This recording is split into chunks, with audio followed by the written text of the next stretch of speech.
Chapter 1046. The streets and alleys around the square of the capital of the Kingdom of Song were dead silent. Occasionally, heavy breathing could be heard, but it was not the breathing of humans, but the snorting of warhorses. Someone's preaching voice came from afar. Due to the distance, the voice sounded a bit erratic, as if it came from God. The complete meaning could not be heard, but some strange words such as woman, stone, sin, biscuit, and salt. Soon, they were blown away by the snorting of the warhorses and melted into the cold winter air, leaving no trace. Was there really no trace? Of course not. When the voice entered people's ears, it would leave traces in their hearts. The divine priests and deacons of the divine halls of West Hill hiding in the streets and alleys around the square, as well as the cavalrymen of the Kingdom of Song holding sharp weapons, all had a strange look on their faces. The sound of breathing gradually became heavier. Hundreds of warhorses on standby, thousands of divine priests, deacons, and soldiers who were ready to attack at any time gradually converged into thunder in the quiet streets. According to the plan of the divine halls of West Hill, these heavily armed people would rush out of the streets and alleys and rush to the peaceful square. They would kill those traitors with their weapons and cut that preacher into pieces, setting off the first great climax of the destruction of the new stream. However, those divine priests, indifferent deacons, and pale-faced cavalrymen of the Kingdom of Song actually did not understand why so many devout followers of Haotian would continue to listen to that blasphemer's preaching. Why were the followers of the new stream standing or sitting while listening to that preaching? Shouldn't they be kneeling? Why? Finally, the order came from the Taoist hall. With the heavy sound of the city gate closing, the capital of the Kingdom of Song became a dead city. No one could leave. Those who dared to ignore the ban of the divine halls and change their faith or support, or even sympathize with the new stream would be arrested. As for the preachers of the new stream, those blasphemers, they would be killed immediately. The wind blowing from the coastline also gradually became colder, unable to blow the snowflakes away. The snow on the streets also stopped melting and gradually accumulated. With the orderly and terrifying footsteps, the city gradually turned into a clean and austere white.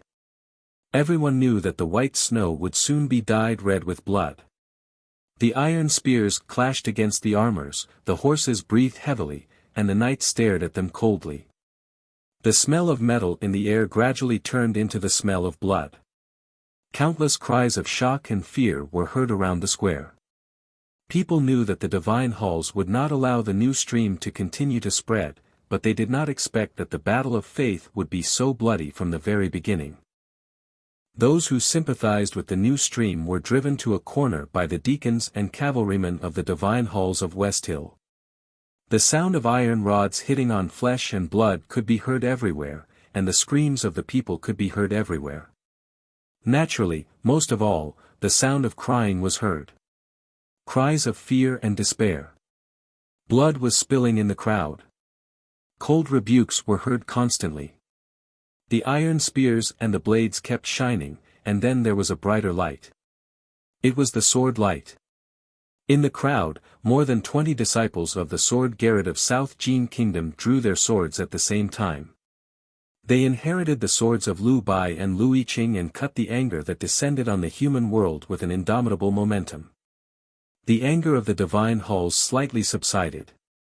However, with the continuous influx of cavalrymen and more powerful Taoism cultivators joining the battle, the scene became more and more chaotic. 3 commanders of the cavalrymen of divine halls led their subordinates and broke through the blockade of the disciples of the sword Garrett. They rushed into the depths of the square. They did not pay attention to the crying followers of the new stream, but only to the calm man on the platform. As long as they could kill the blasphemer, who would continue to believe in those absurd and evil theories. Looking at the bleeding people, the crying mothers holding their children in their arms, and the white-haired old men who were full of fear, Yi Su showed deep sorrow in his eyes. However, it was strange that he also felt pity and sorrow for the cavalrymen of divine halls who were rushing toward him. Chen Pipi walked onto the platform and was ready to leave with his senior brother. They had experienced such things many times during their escape from the South Jin Kingdom. Today seems to be the last day. Yi Su reached out and patted him on the shoulder, signaling him not to pack in a hurry. Then he looked up at the falling snow and said, "But, why did the headmaster do this?"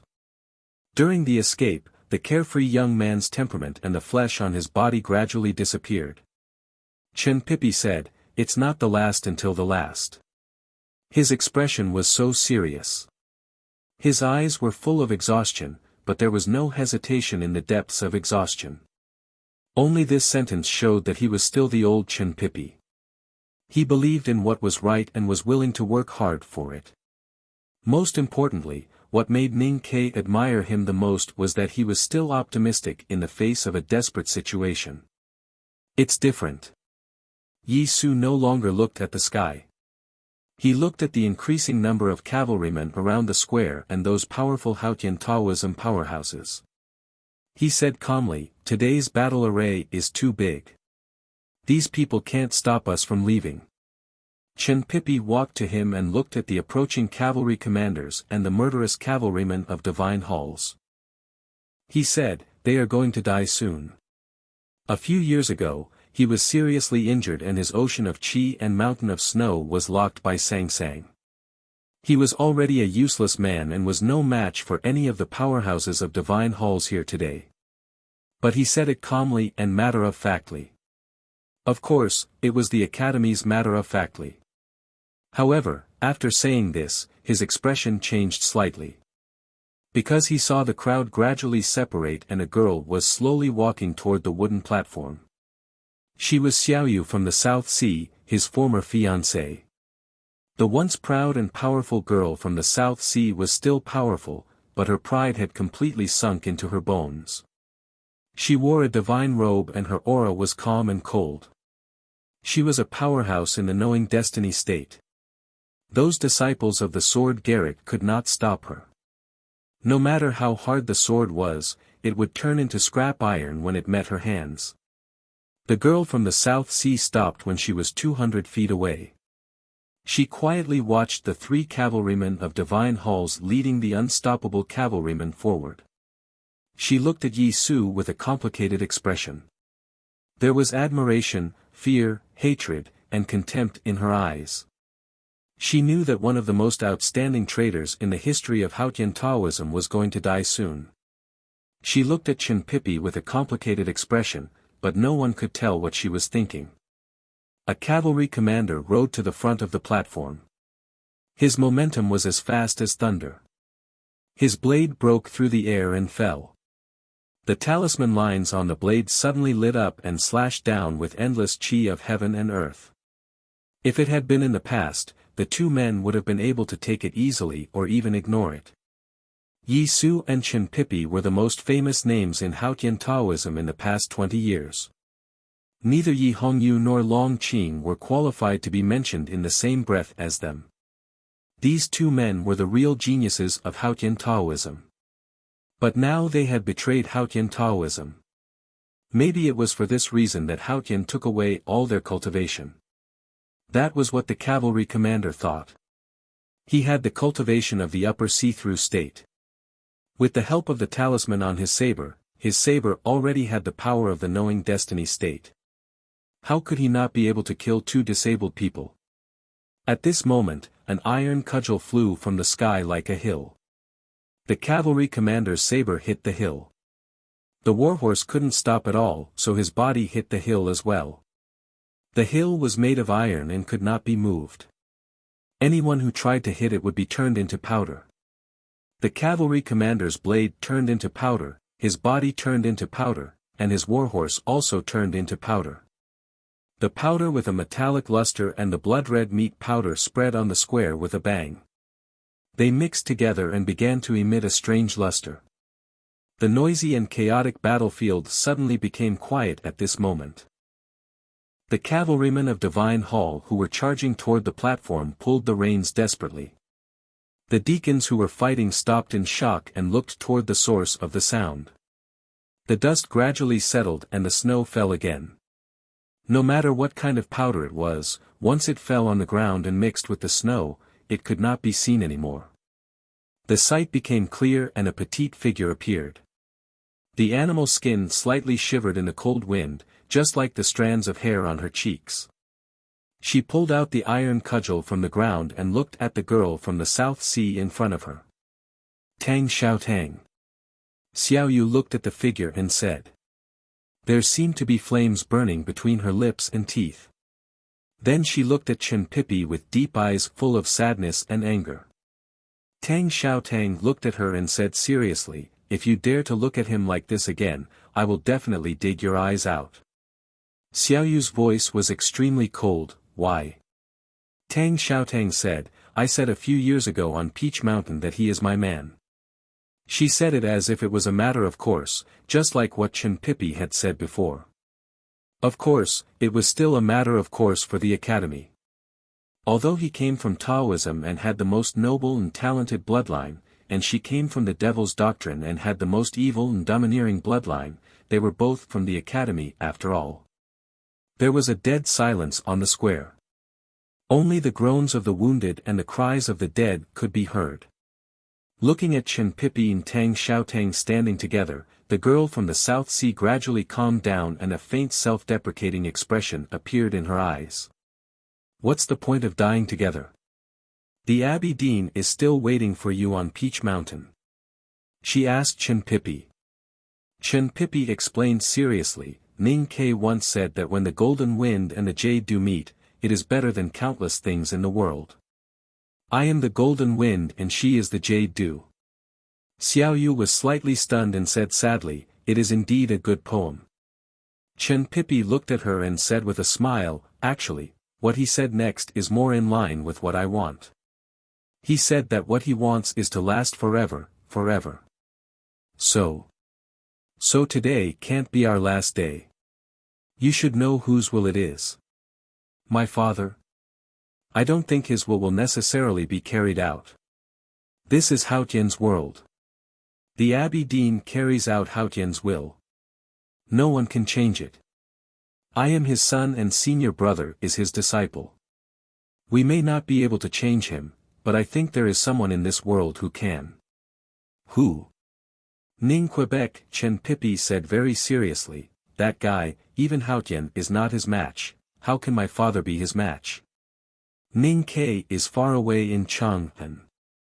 He doesn't dare to leave the city, so he can't change what happened here today. Xiao Yu looked at him quietly and then raised her right hand. The wide sleeves of her divine robe slowly fell down, revealing her smooth and white arm. It was quite beautiful. Tang Xiaotang looked at Chen Pipi and said, don't look. Chen Pipi widened his eyes and said, I'm just a little shocked. Isn't her family always dark? Why are they so pale now? She said it when she shouldn't have said it because she was nervous. Xiao Yu raised her right arm and the cavalrymen of the divine halls of West Hill were ready to attack again. Chen Pipi said he believed that Ning Ke could change everything, but he didn't really believe it. He was just bragging out of habit and trying to save his friend's face. He looked at Yi Su and confirmed a fact. Senior brother, it seems that you have really achieved Taoism. Why do you say that? Because you can predict the future. What? You just said, this is the last day. Yi Su smiled and said, this is my last day. Chen Pipi said, then it must be mine. Judging from the situation, Tang Xiaotang was not afraid of Xiao Yu. The disciples of the sword Garrett were still fighting fiercely and should be able to protect them. But the two brothers knew that this was really the last day. Because this was the Abbey Dean's will. That man was the teacher he respected the most, his father. They knew very well how powerful and terrifying that man was. Even though he was a cripple with his ocean of qi and mountain of snow destroyed like the two of them, he could still overturn the world with a single thought. The Abbey Dean would never make a mistake except when facing the headmaster of the academy. There were definitely more people in the kingdom of Song today. There must be others who were preparing for the final harvest. The atmosphere was depressing at first, but then it became gloomy and horrible with Chen Pipi's silence and the moans of the wounded. Even the falling snow slowed down a bit. We ourselves are the path, the truth, and life. Yi Su looked at the confused and painful followers and said slowly, "Follow your own path and you will walk out of the dark valley and get the greatest joy." As he said this, the snow suddenly fell. A crack appeared in the snowy clouds above the capital of the Song Kingdom. Sunlight shone down and fell on him, gilding him with a layer of gold. The followers of the new stream were shocked speechless and then knelt down. The path, the truth, and life. There was a small courtyard between several inconspicuous buildings. Prince Long Qing stood in the courtyard with his hands clasped behind his back. He listened to the voices coming from outside the wall and seemed to be thinking. There were dozens of piles of firewood on the ground behind him.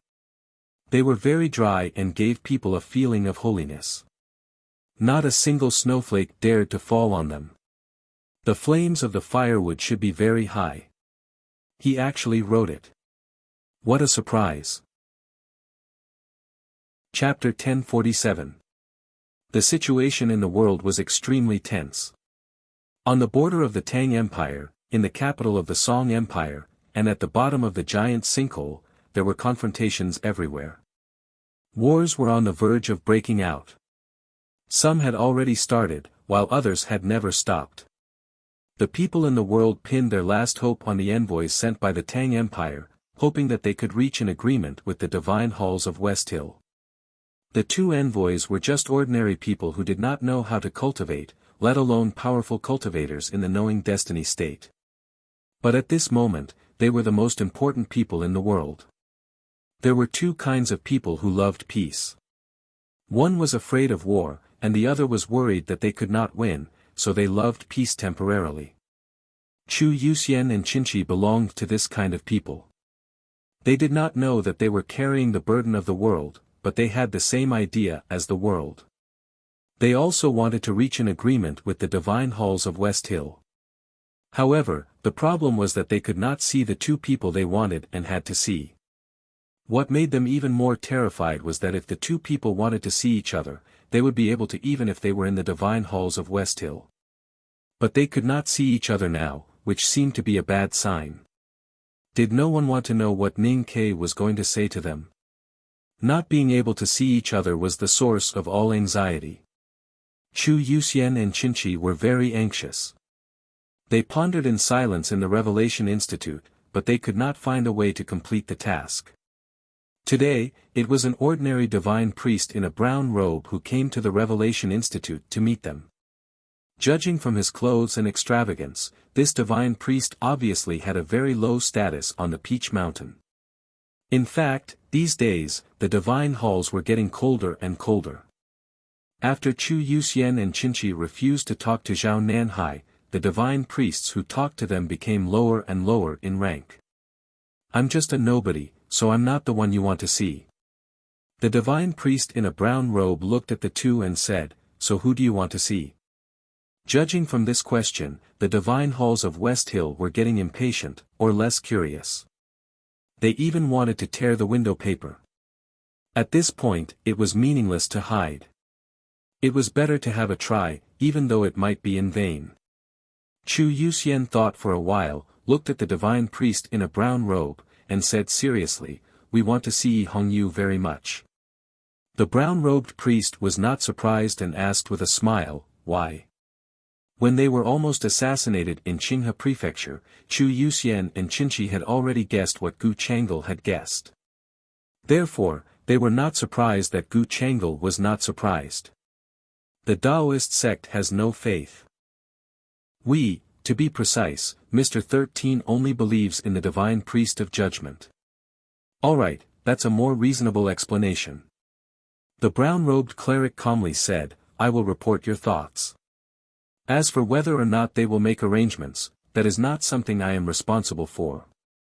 After saying this, the people from the Divine Hall left the Revelation Institute. Just like this sentence, Chu Yuxian and Qinchi were irresponsibly forgotten again until dusk. Standing on the stone steps in front of the Revelation Institute, Qinchi looked at the fallen peach blossoms and imagined the three arrays hidden in the mountain path and peach bushes. He said, even if the divine hall can resist my army, everyone outside the array will be killed by Mr. First. Chu Yuxian asked, so you are puzzled by the divine hall's reaction? No, what I don't understand is the attitude of the academy. Chen Seven shook his head and said, why is Ning Ke in such a hurry to negotiate with Taoism? What is he afraid of? The sun was setting, and the twilight was as red as blood. The two were silent with a heavy heart. At this moment, they finally received a reply from the Divine Hall, which was a congratulation. Tomorrow morning, the Hierarch Lord would summon them in person. The Divine Hall had arranged a very grand ceremony for this negotiation, and the Divine Priest of Judgment whom they wanted to meet would also be there. After the banquet, Chu Yuxian and Chen Seven returned to their room and looked at each other without saying a word, just like when they were looking at the peach blossoms in the twilight. Their hearts were still heavy. Tomorrow, the Hierarch Lord and thousands of divine priests and deacons would be in the Divine Hall. How could they talk to Yi Hongyu in private in front of so many people? Or, we don't have to talk in private. Chen Seven suddenly said. Chu Yuxian was confused and asked, what do you mean? After a moment of silence, Chen Seven said, we are only responsible for telling Ning Ke's words to her, no matter what the occasion is, as long as she can hear it. Hearing this, Chu Yuxian was silent for a long time, and his face turned pale. He murmured to himself, it's better not to see each other. Meeting in front of thousands of people and saying those words meant that he was courting death. He raised his head, looked at Chen Qi, and said with a sigh, you are really cruel. Ning Ke chose them to pass the message to the Divine Hall because of Chen Vii's plan and Chu Yuxian's unscrupulous behavior. But now it seemed that Chen Seven was better at cruel means. Just as Chu Yuxian said, he was cruel to both others and himself. Chen Seven said, if thousands of people heard those words, it might be more effective. Chu Yuxian's mood was a bit complicated. How could he be happy when he saw himself running on the road of death? But he had already been aware of this when he left Chang'an. So he was still calm even though his face was pale. Since we have to die after saying those words, maybe we should try to see that person first. Chu Yuxian walked to the window and said while looking at the cliff plateau halfway up the Peach Mountain, which looked like it was cut by a knife and axe, and at the inconspicuous stone houses in the darkness. Chen Seven walked to him and said with a frown, it's hard to get there. Chu Yuxian glanced at him and said bitterly, harder than death. It was a silent night. Both of them were silent and said goodbye to the past. So when they woke up in the morning, they were not in good spirits, especially Chu Yuxian, who had two very deep dark circles under his eyes, which looked both funny and depressing. It's a happy funeral. Chu Yuxian comforted himself. Led by the deacon of the Divine Hall, the two left the Revelation Institute and walked up the stone steps to the Peach Mountain. Peach blossoms were falling on the green hillside, and the snow that had fallen a few days ago had accumulated on it, which made it very beautiful. The blue stone steps were wet with dew, which was even more striking in the fragrant snow. It didn't take long before they saw the white Divine Hall on the top of the mountain. The morning light shone on it, and the holy aura was spreading. Chu Yuxian and Chen Seven looked at each other, and suddenly turned around and ran to somewhere on the cliff plateau. Stepping on the hard stone steps, they breathed as fast as the mountain wind. They ignored the deacon's panicked cries and the cavalrymen of the Divine Hall who were chasing after them. They swung their arms and opened their mouths, and ran desperately to the depth of the cliff plateau. It was really a mad dash that burned their lives. The two people, who were already prepared to die, burst forth with an unprecedented speed in this early morning. They were like two fleeing rabbits, passing through the grass, and even their figures became blurred with a whooshing sound. The Divine Hall's reaction was a little slow. The deacon and the cavalrymen didn't catch up until they reached the middle of the cliff plateau. But somehow, they didn't dare to take another step forward. Zhao Nanhai floated down from the top of the Peach Mountain. Looking at the two figures on the cliff plateau, he was expressionless, but he was in a strange mood. If the person in the stone house at the end of the cliff plateau didn't want to see him, the two Tangs wouldn't be able to run here even if they really did burn their lives. Why did he want to see him? Running to the stone houses at the end of the cliff plateau, Chu Yuxian and Chen 7 were panting and holding their waists. They almost couldn't stand up straight and felt that their lungs were about to explode.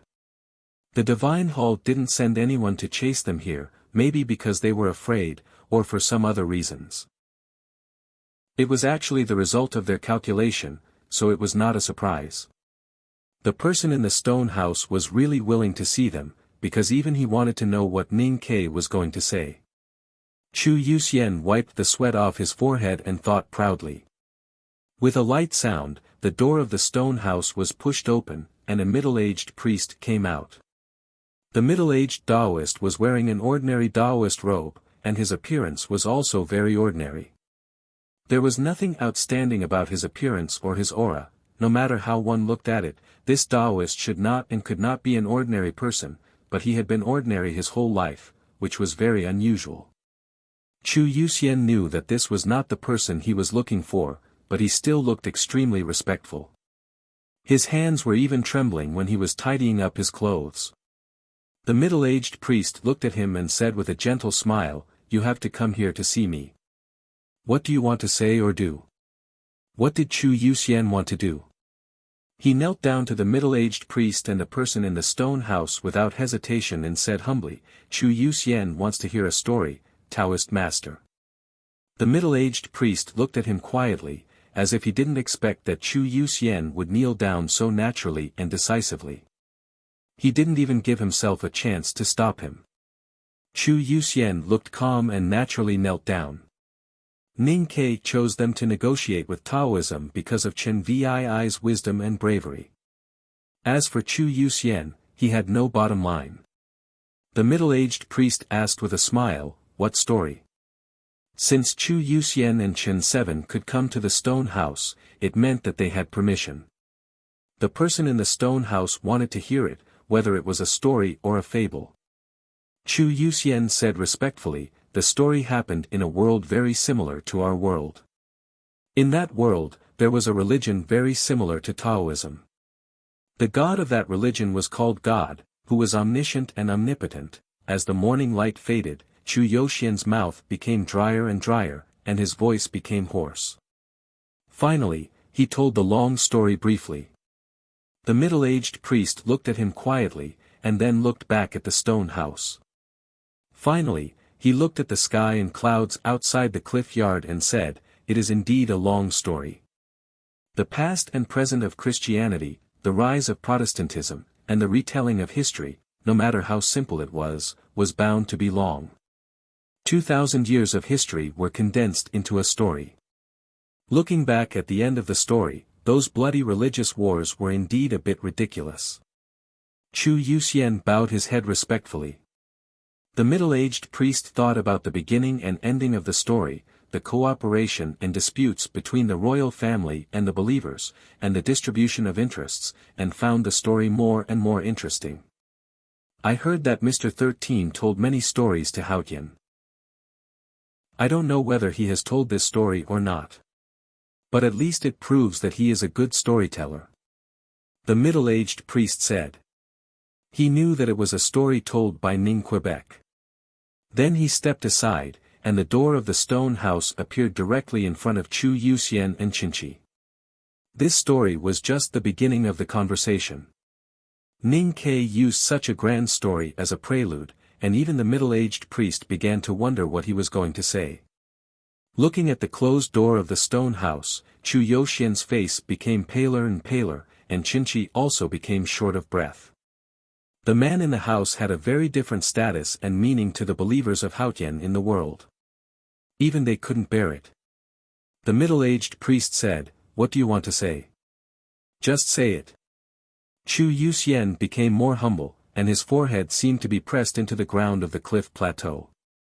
However, what he said next in a trembling voice was so rebellious. "God is dead, and so will Haotian. So, please think more about the things in the human world. The story of the religious reformation, whether it was told by Ning Ke or done by Yi Su, can't be written in tens of thousands of words. So I have to keep it simple. It's enough for you to convince yourselves that you have already seen the story. If you really want to read it, you can just read some related books. Jiang Yi is not a religious novel, so you have to make way for him. Besides, in the story of Jiang Yi, I have to rely on my energy, qi, and spirit to break through, because spiritual temperament is the most important to the end. Now I am not in good health and spirit, so I have to fight hard. Only the one with the knife can win. But I won't pay much attention to the structure of the sentences, because too much thinking will really affect the temperament. Even a person with a temperament like me can't do that. Chapter 1048. God was dead. Haotian would die too. The first sentence had once resounded like thunder in a certain world, shattering the dark sky and waking up countless ignorant people. The latter sentence should have had a similar effect when it appeared in this world. Unfortunately, only 4 people heard it when it first appeared.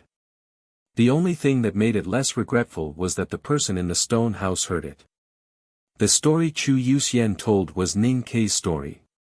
He didn't even know what the story was about, but he recited it very carefully according to Ning Ke's instructions, and didn't miss a word. After hearing the story, the middle-aged Taoist sighed with emotion. When he heard the last 2 sentences, his expression finally changed, but the stone house was still quiet.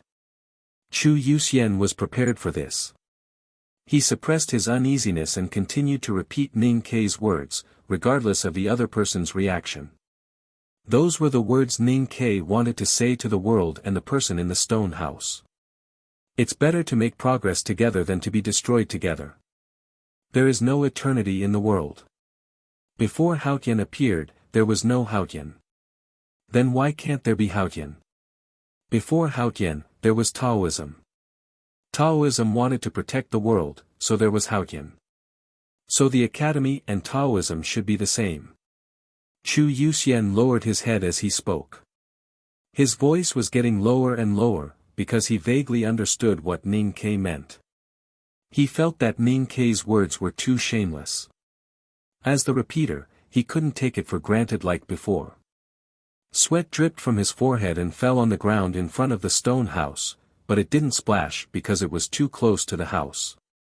Since we are the same, why do we have to fight to the death? For 1,000 years, the Abbey Dean had been the strongest in Haotian Taoism. However, Haotian had to die, so Haotian Taoism had to choose a new path.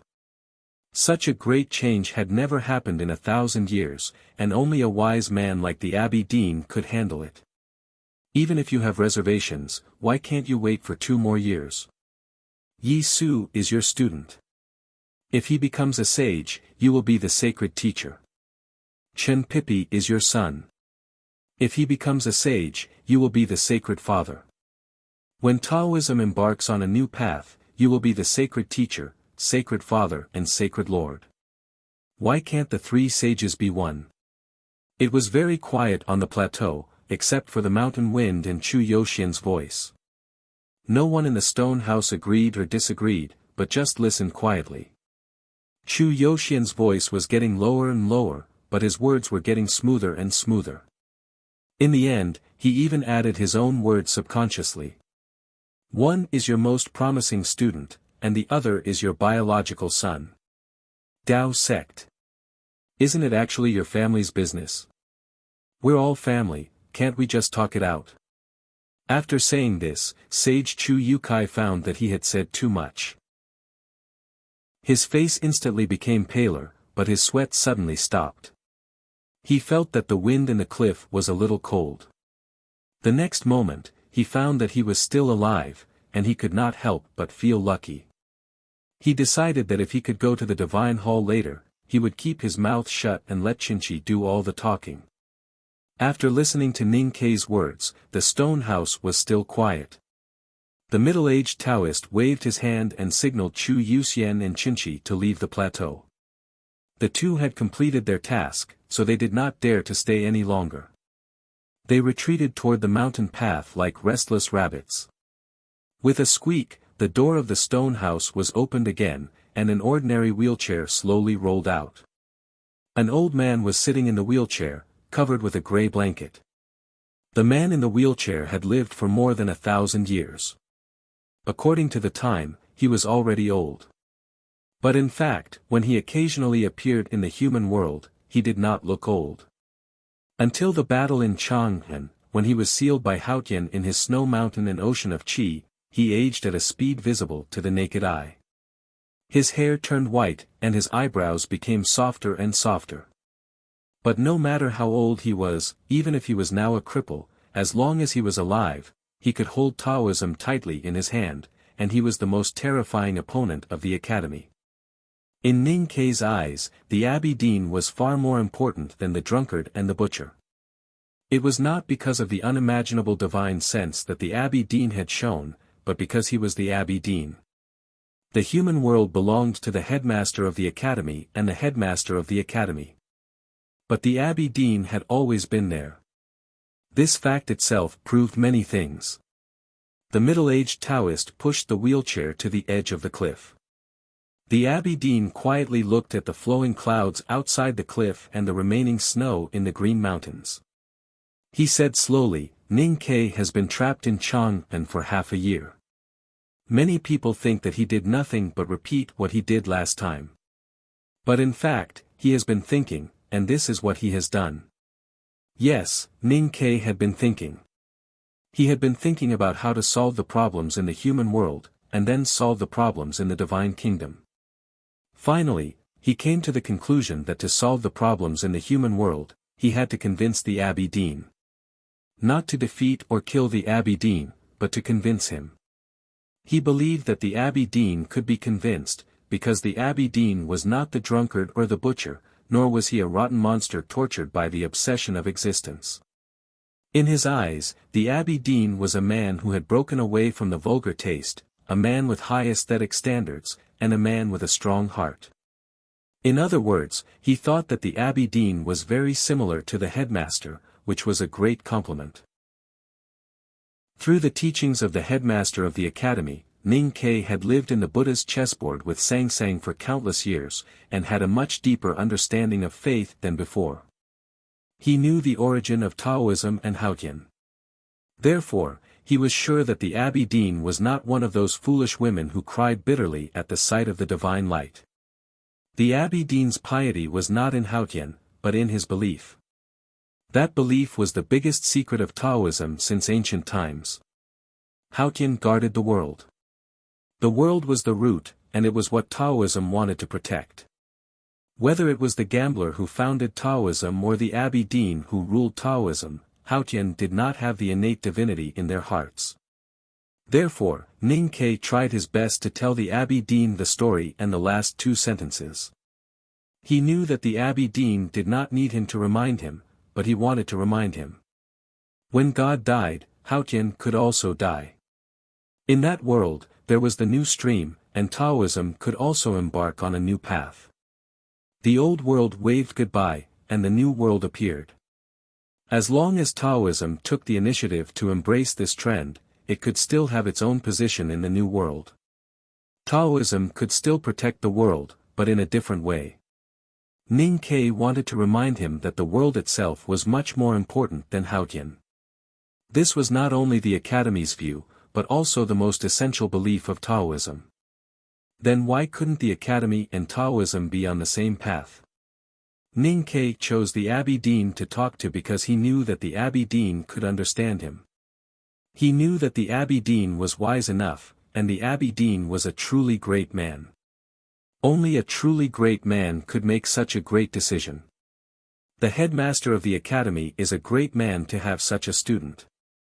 The Abbey Dean said calmly, "Ning Kei can see through the foundation of Taoism and see through my belief.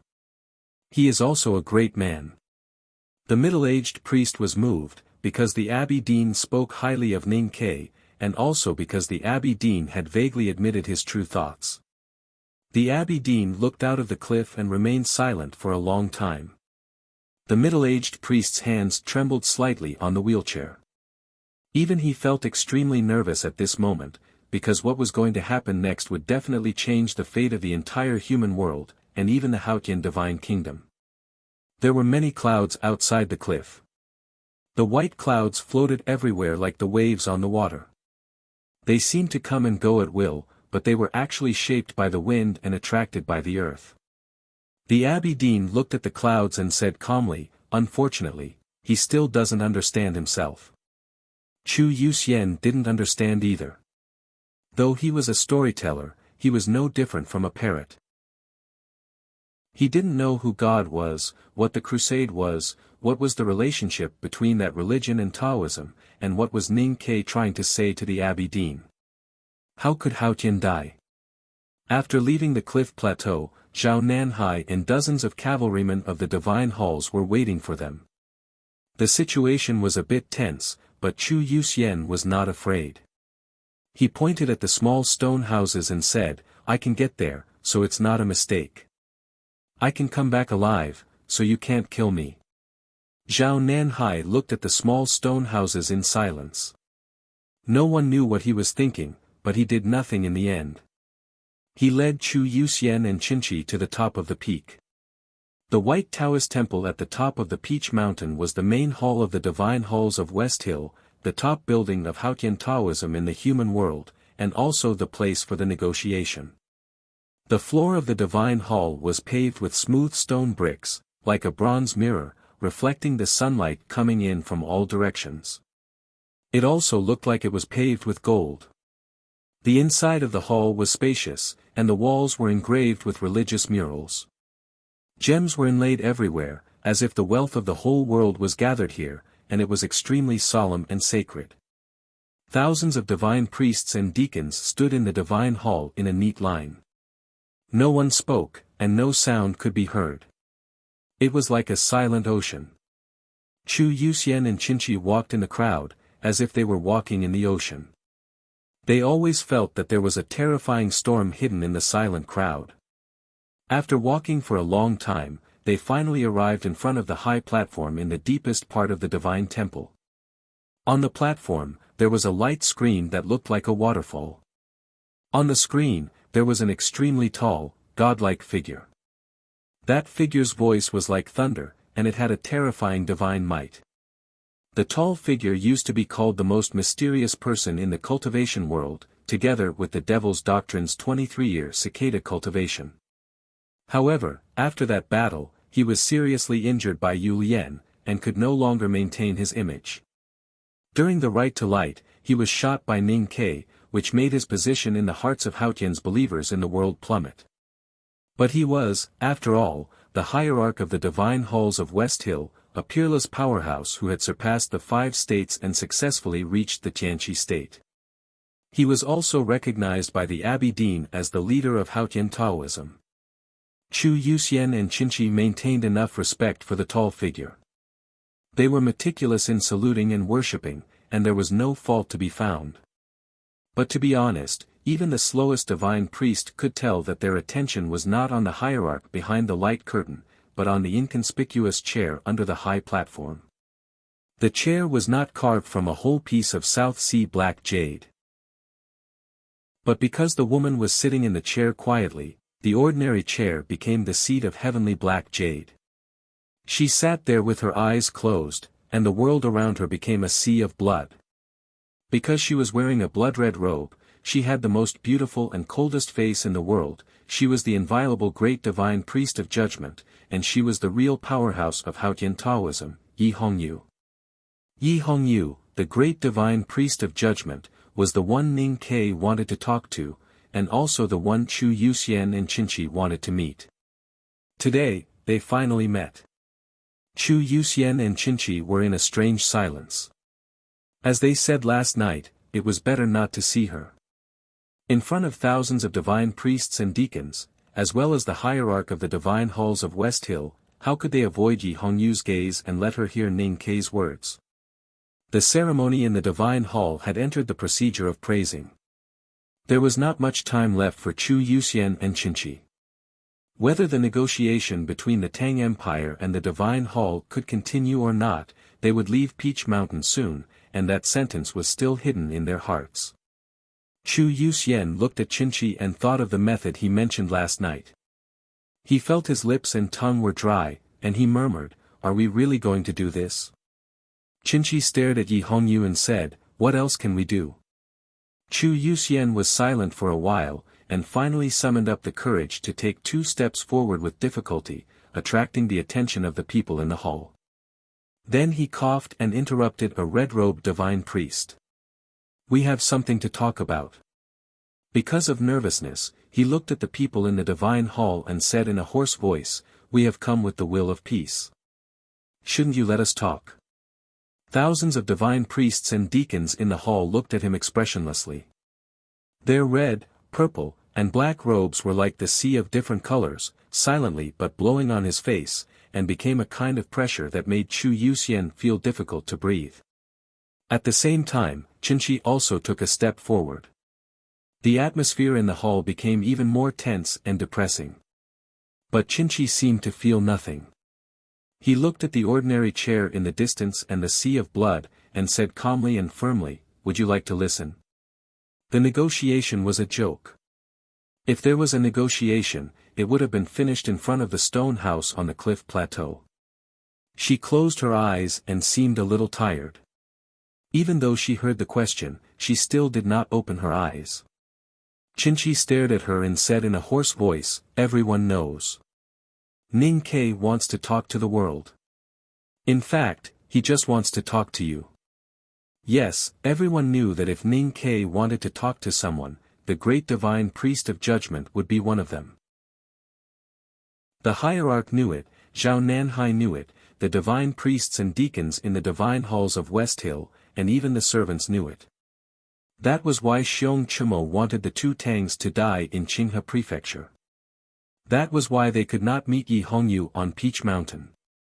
At this moment, in front of thousands of divine priests and deacons, in front of countless powerhouses, they finally saw Yi Hongyu. They wanted to talk to her, even if they would die in the next moment. Even if they had to die, they wanted her to hear what he had to say. Chapter 1049. Ning Ke wanted to talk to the world and change the trend of the world. Therefore, Yi Hongyu must be one of the people he talked to. This was something that many people did not say out loud. Because the current great divine priest of judgment had known Ning Ke when she was still the Tao addict. The 2 of them used to be sworn enemies, but in the end, they did not live and die together. The 2 of them had fought and fought side by side.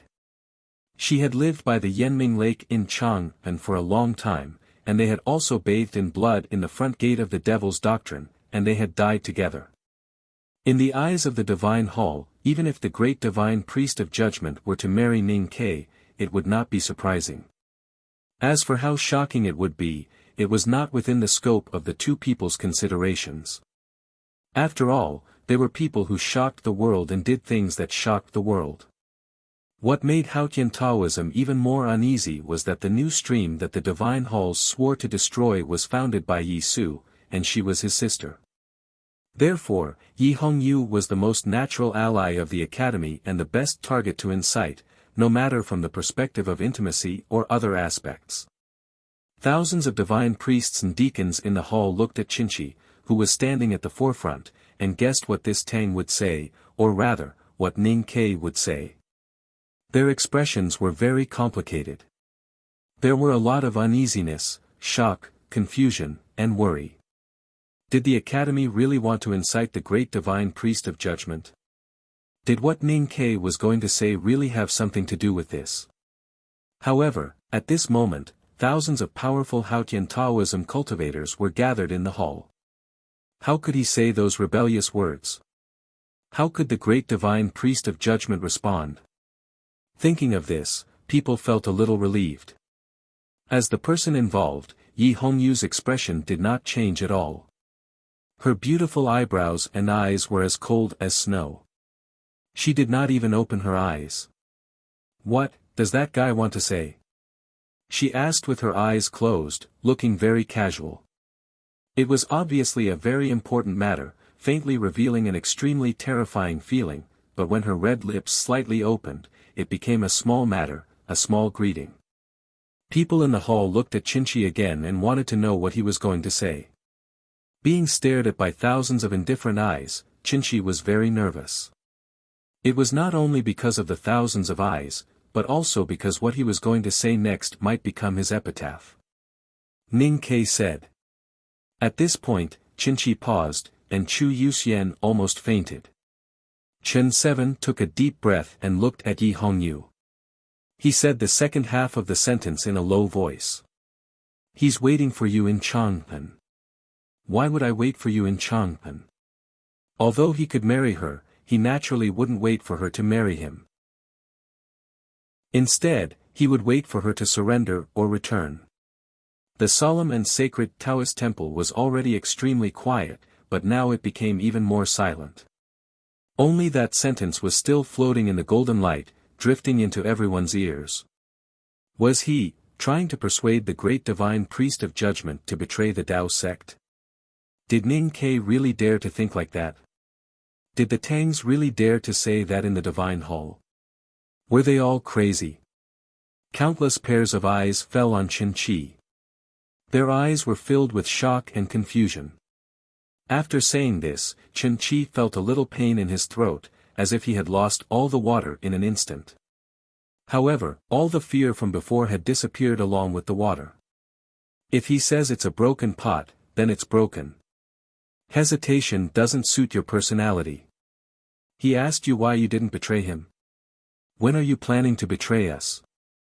He said that no matter when you betray him, he will always be waiting for you in Chang'an.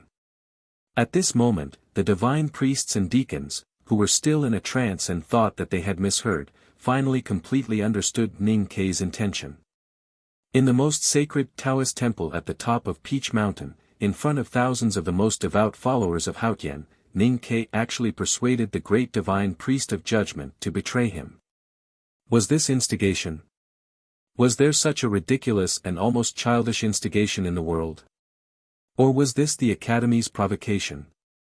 But who would believe it? No. How could the Academy do such a ridiculous thing? The divine priests and deacons, who had an absurd expression on their faces, suddenly thought of a terrifying inference. Ning Ke wanted to say these words in front of thousands of people. As long as the world could hear it, he would have achieved his goal. This was not a conspiracy, nor was it an overt plot. It was not a plot at all. It was a sharp iron knife pointing at the most fundamental contradiction of the divine hall. The divine hall could not solve the problem of the new stream, so they could not convince themselves to continue to trust Yi Hongyu and the divine hall of judgment led by her. What Ning Ke did was to peel off the surface, but he did it so cruelly that everyone in the hall felt a burst of pain. Pain brought anger. The sea of people in the divine hall rippled. The divine priests and deacons angrily approached Qinchi and Chu Yuxian like a black tide. When the psyche of thousands of divine priests and deacons gathered together, it was unimaginably horrible. Qinchi spat out blood and his face turned pale. At this moment, Yi Hongyu finally opened her eyes. Just as Qinchi was about to collapse, her cold gaze made him feel a little more relaxed, and he breathed in some fresh air. A destructive aura rose from the depths of the divine hall like a hurricane on the ocean. It came to Chu Yuxian and Qinchi and hit them in the face. At this moment, Yi Hongyu stood up and stood in the middle of the aura. The atmosphere in the divine hall was stifled, becoming abnormally tense. Hundreds of deacons of the judicial department in black emerged from the sea of people and stood in front of their angry colleagues like black bubbles. A thunderous voice resounded in the hall, "Apostate shall die." It was the voice of the Hierarch Lord, calm and full of unstoppable divine power. Yi Hongyu said calmly, "Since you have started, why don't you finish it? It's always the most painful thing to hear a story halfway. What's the harm in listening to it?" Thousands of divine priests and deacons in the hall looked at each other and did not know what to do. Would Taoism really split today just because of what Ning Ke said from thousands of miles away? The Hierarch Lord said slowly, "It's a blasphemy to hear such words. I just want to hear what else Ning Ke has to say. As for blasphemy, I will kill them after I hear it. Then there will be no blasphemy. Yi Hongyu said calmly as an explanation. The hierarch lord's silence was a kind of acceptance. Yi Hongyu looked at Qinchi and said calmly, "Go on." Qinchi felt a little strange when he thought of what Ning Ke said. But he did not dare to hide anything at this moment, so he repeated it honestly. He said, "It's good to be accompanied by youth." He said, "It makes me crazy to read all the poems and books." He said, "I want to see you so much that I'm going crazy." Have a good weekend. I love this chapter. Mauni 11:18. Chapter 1050. My good friend, Hoodlum, finally came to our Jianghu. His Legend of the Ranger of the Three Kingdoms was also a classic of the Three Kingdoms. The plot and characters were very unique. How could it be wrong to write the heroine as a woman? I believe many of my old comrades still remember it. I sincerely recommend my brothers and sisters to have a taste of it. The title of his new book is The Battle of the Three Kingdoms. The book number is 303-2615. He said that you have to break the jar. It's not your character to hesitate. He asked you why you didn't betray him. When are you going to betray him? He said that no matter when you betray him, he will always be waiting for you in Chang'an. He said, it's good to be accompanied by youth. He said, it's good to read all the poems. He said, I want to see you so much that I'm going crazy. It was quiet in the Taoist temple as if it was the deep winter. Yes, it was the deep winter outside the temple. But how could the winter enter the temple? Only Chen Vii's voice was floating around. The first 3 sentences were still floating in the air, but the last 3 sentences came again. It was like the waves behind pushing the waves in front, tearing the quiet space apart and hitting the stone wall full of religious murals. The murals smashed into pieces, but thousands of divine priests and deacons in the temple were covered with snow and froth. Ning Ke's words were as stiff as iron and frivolous. It was a matter of course for them to be together. It was the Academy's matter of course. I am waiting for you in Chang'an, and you will come. This was the only logical result, and it was bound to happen. Taoism worshipped Haotian, and the new stream was seriously shaking the foundation of Haotian. No matter what Yi Hongyu did, she could not solve the fundamental conflict between them. Therefore, the new stream must be destroyed, and Yi Su must die. Since Yi Su would die, she would betray him. She would betray Taoism sooner or later. It was better to betray sooner than later, because the betrayal earlier could give Yi Su and the new stream a chance of survival. In fact, many people knew this, including Yi Hongyu herself. However, no one in Taoism thought about it, as if the crack on the sun did not exist if they did not look at it. At this moment, Ning Ke said a few rude words. Chen Seven and Chu Yuxian perfectly understood his intention and used a more rude way to make his words resound in the divine halls of West Hill at the cost of their lives. These words were like a rude man tearing off the clothes of a weak woman. He tore off the sacred blood-colored robe covering her body of faith, and exposed the naked truth to the hot divine light of Haotian. He had pointed out the main point of the question and even answered it. Therefore, even if the thousands of people in the divine hall wanted to pretend that they didn't see it, they couldn't do it. These words of Taoism would master. Taoism of Taoism, Feng Taoism Shi, and Feng School. The hierarch stood behind the curtain of light. His tall figure did not tremble at all, but the curtain of light suddenly trembled and rippled with circles of light. Looking at the shaking curtain of light, Chu Yuxian's mind was also shaken. He and Chen Seven made the decision, so they were no longer afraid of death, but it did not feel good to know that they were doomed. Everyone looked at Yi Hongyu, waiting for her to make a decision. They were waiting for the first time in the history of the divine halls of West Hill to betray the great divine priest of judgment, and for the rupture of Taoism. People had mixed feelings. Some were relieved, some were anxious and scared, and some were curious. Obviously, the crowd was in an uproar, but there was no noise. She was the center of attention, but it seemed that she could not feel those eyes. She was still standing there quietly. What was Yi Hongyu thinking at this time? Was it good to have a young companion?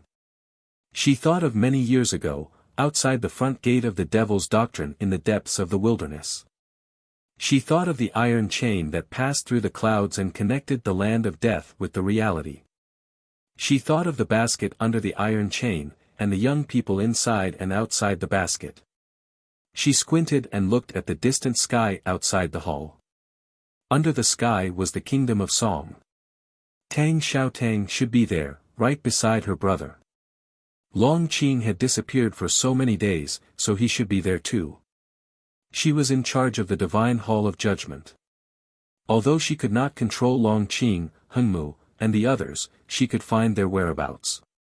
However, the distance between the two places was too far. It would be too late for her to rescue them. Who was in the basket under the iron chain when it passed through the clouds and mist? Besides Ning Ke, there was Mo Shanshan. Where was the former calligraphy addict and now the queen of the Great River Kingdom? Yi Hongyu smiled. She seemed to have thought of something, but it was meaningful. The young people in the past had all become great people. She was the youngest great divine priest of judgment in the history of the divine halls of West Hill. Ning Ke had become the spokesperson of the Academy and the Tang Empire. And now he was attacking her. Yes, she was very clear that the 6 sentences that seemed to be floating in the hall were the dark iron cutlass in Ning Ke's hand. The first 3 sentences and the last 3 sentences were all shocking. I always thought that Ning Ke was the shame of the Academy. Yi Hongyu finally spoke, breaking the oppressive and painful silence in the divine hall. Obviously, what she said was beyond everyone's expectation. That's because he's too narrow-minded. He likes to target specific people and specific things with his methods. Of course, his methods are indeed good. If it were someone else who was pushed into this position by him, they would probably just take advantage of the situation and rebel. The hall was extremely quiet. She stopped smiling and said coldly, "But I am not someone else.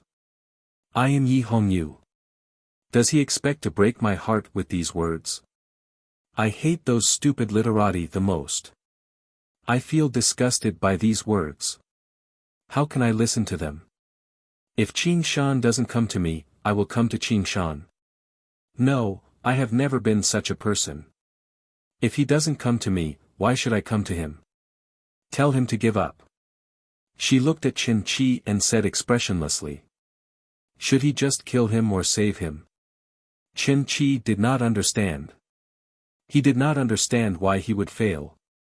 Yi Hongyu looked so beautiful and calm, as if she did not hear Ning Ke's words and did not care about Yi Su's life or death in the kingdom of Song.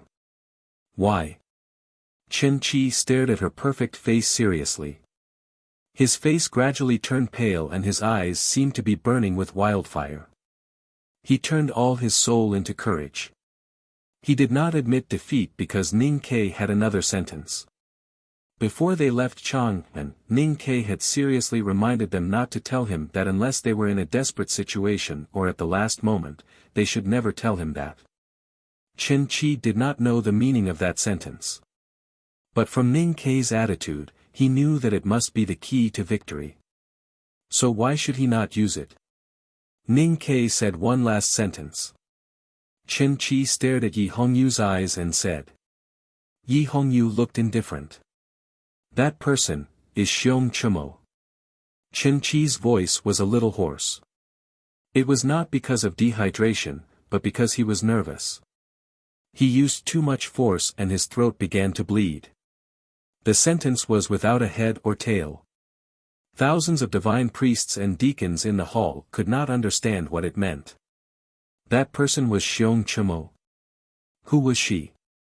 Who was Xiong Chumo? Qin Chi did not understand it, so did the others. In the divine hall, among the crowd, only 2 people understood the meaning of this sentence. Because they were the 2 people involved in that incident. The light curtain stopped shaking and the hierarch's figure gradually became deep. Yi Hongyu stood in front of the light curtain and her expression gradually became serious. Chapter 1051. That person was Xiong Chumo. Who was that person? Who was Xiong Chumo? At this time, thousands of divine priests and deacons in the hall were thinking about the same question. They had no answer, but they knew that since it was Ning Kei's last sentence, it must be very important. So they looked at Yi Hongyu with more and more solemn eyes, just like her expression. Only a few people had heard of the name Xiong Chumo. Only a few people knew that it was the hierarch's secular name, which made them even more nervous. The waterfall-like curtain of light in front of the high platform stopped flowing. It was as solemn as a silent wall. The tall figure behind the wall became more and more imposing. A strong aura spread out in all directions. There was no killing intent, only a divine majesty. This was because the situation had reached the most critical moment. The tall figure had to crush all doubts and pressure from her. Yi Hongyu stood in front of the light curtain. Compared to the light curtain and the figure behind it, she seemed very small, but she stood steadily, as if she would not be swallowed no matter what happened behind her. Time passed slowly but unquestionably, just like the wind blowing from the cliffs outside the hall. Although it was gentle, it was bitterly cold and unquestionably lowered the temperature. The next moment would be the battle between the hierarch and the great divine priest of judgment. Once again, out of everyone's expectation, Yi Hongyu's expression gradually became calm. She was no longer gloomy or solemn, but just as a clear stream under a plum tree. Without any expression, she slowly sat back in the chair. That blood-red divine robe of judgment floated up with her movements and then fell down. Like a red flower, it retracted back to the branch and no longer made a sound. It seemed that nothing had happened. It seemed that she did not hear a word. She just sat in the chair quietly. Only the closest subordinates of the divine hall of judgment and those red-robed divine priests with high states could see the impatience and tiredness in her eyes. She raised her right arm and pointed at Qinqi and Chu Yuxian from afar. Her slender fingers seemed to be dripping dew, but she did not conceal her indifference at all. The black deacons of the divine hall of judgment stepped forward without hesitation, knocked Qinqi and Chu Yuxian down, locked them up with inhibition, and dragged them out of the hall. Qinqi and Chu Yuxian would be taken to the Yu prison, where they might never see the light of day again, but at least they would not die immediately. Naturally, many people in the hall had different opinions about this decision, but at this moment, no one dared to question her decision. Even the tall figure behind the light curtain remained silent. Then she took a look. With just a glance, the thousands of divine priests and deacons in the hall all felt that the divine priest of judgment was looking at them. They were all shocked by the coldness and power in that gaze. The sea of red, black, and brown divine robes could be calm or berserk, but before her eyes, they all scattered in all directions, flowing towards the low-lying areas. Not even the sound of footsteps could be heard. In a very short period of time, thousands of priests and deacons quietly withdrew from the hall, leaving the world to the two of them. Yi Hongyu and the hierarch lord behind the light screen. I'm curious, how did the academy find out? Yi Hongyu sat on the chair and said expressionlessly. She did not turn around to look at the screen of light. Behind the light screen, the hierarch lord squinted and looked at her back. No one knew what he was thinking. Yi Hongyu did not wait for his answer and said coldly, there is only one possibility that the academy knows about this, and that is Yu Lian. Yu Lian was the third sister of the academy, and also the current grandmaster of the Devil's Doctrine, 23-year cicada cultivation. If Ning Kei and Long Qing were considered lifelong enemies by the cultivation world, then decades ago, Yu Lian and Xiong Chumo were the real lifelong enemies. The one who knew you best was not your friend, but your enemy. Xiong Chumo finally said, since you heard that sentence, you never doubted it. Why? Yi Hongyu sat on the chair and looked at the winter sky outside the hall expressionlessly. She said, I always knew it was you, but I didn't expect others to know it too. After a long silence, Xiong Chumo asked, when did you know? Yi Hongyu rubbed her eyebrows tiredly and said, during the right to light, your sedan was shot by Ning Quebec. I knew it was you the moment I saw you. Xiong Chumo smiled weirdly and said, I didn't expect you to be so patient. Yi Hongyu said, you've been in pain ever since you were defeated by Yu Lian. Even if Haotian cured you, he couldn't cure your Taoist heart. Since you're going to die in my hands, why not let you suffer for a few more years? Why should I be in a hurry? Looking at her back in silence, Xiong Chumo suddenly realized that it was hard for him to look at her back like he did in the past years, reminiscing her figure many years ago. She was very powerful now, so powerful that she could threaten him. How can you be sure it was Yu Lian? No one should know about it. It's not because she's your enemy. In her eyes, you're not qualified to be her opponent. It's because she's the 23-year cicada cultivation and the grandmaster of the Devil's Doctrine. The Devil's Doctrine has always been the best at scheming. I won't be surprised no matter how much she knows. Just because of this, you're sure she knows. And because she didn't kill you even though she injured you badly in the back of the mountain of the academy. Yi Hongyu stood up slowly and said, I couldn't figure out why she let you go. Ning Kei couldn't figure it out either. Now the answer finally appears. She still didn't turn around and looked at the winter sky outside the hall. Because she knew I would kill you. So she kept you alive to give me a reason to betray the sect. She used you, a good-for-nothing, to split Taoism, she said calmly, it's indeed the 23-year cicada cultivation. Xiong Chumo said after a long silence, and then? There was no then.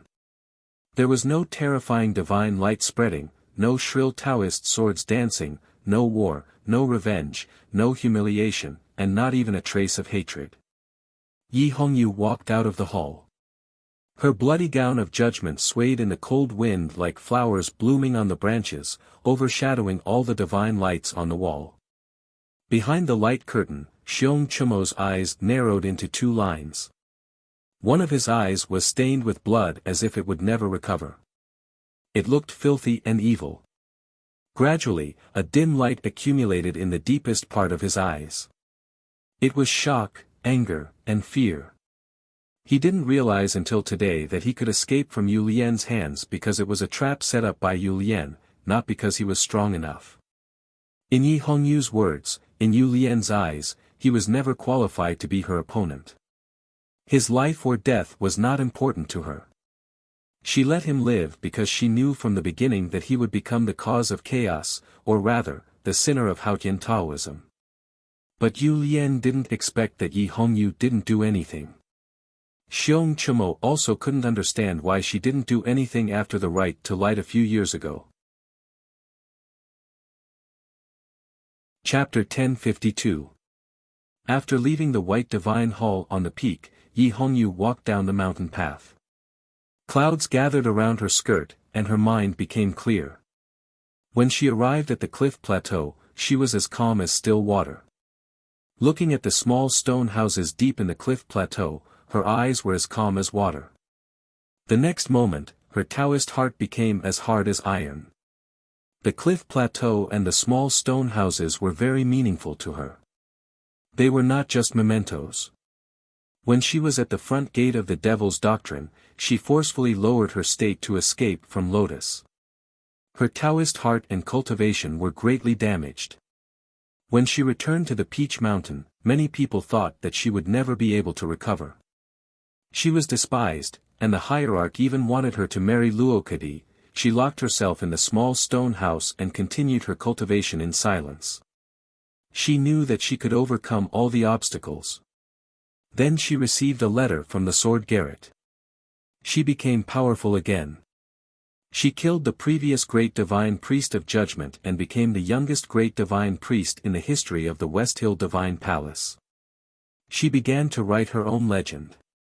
After that day, Luo Kadi was no longer a problem. Even the hierarch was no longer a problem. There was no problem in the human world that could baffle her. Including what Ning Ke said today and the question given by the academy, it was still not a problem for her. She came to the stone house not to ask the person in the house to relieve her confusion and pain, but to receive the reward she deserved for answering the question. She did not betray Haotian Taoism, nor did she attack the hierarch. She did not lead the divine hall of judgment to tear Haotian Taoism apart.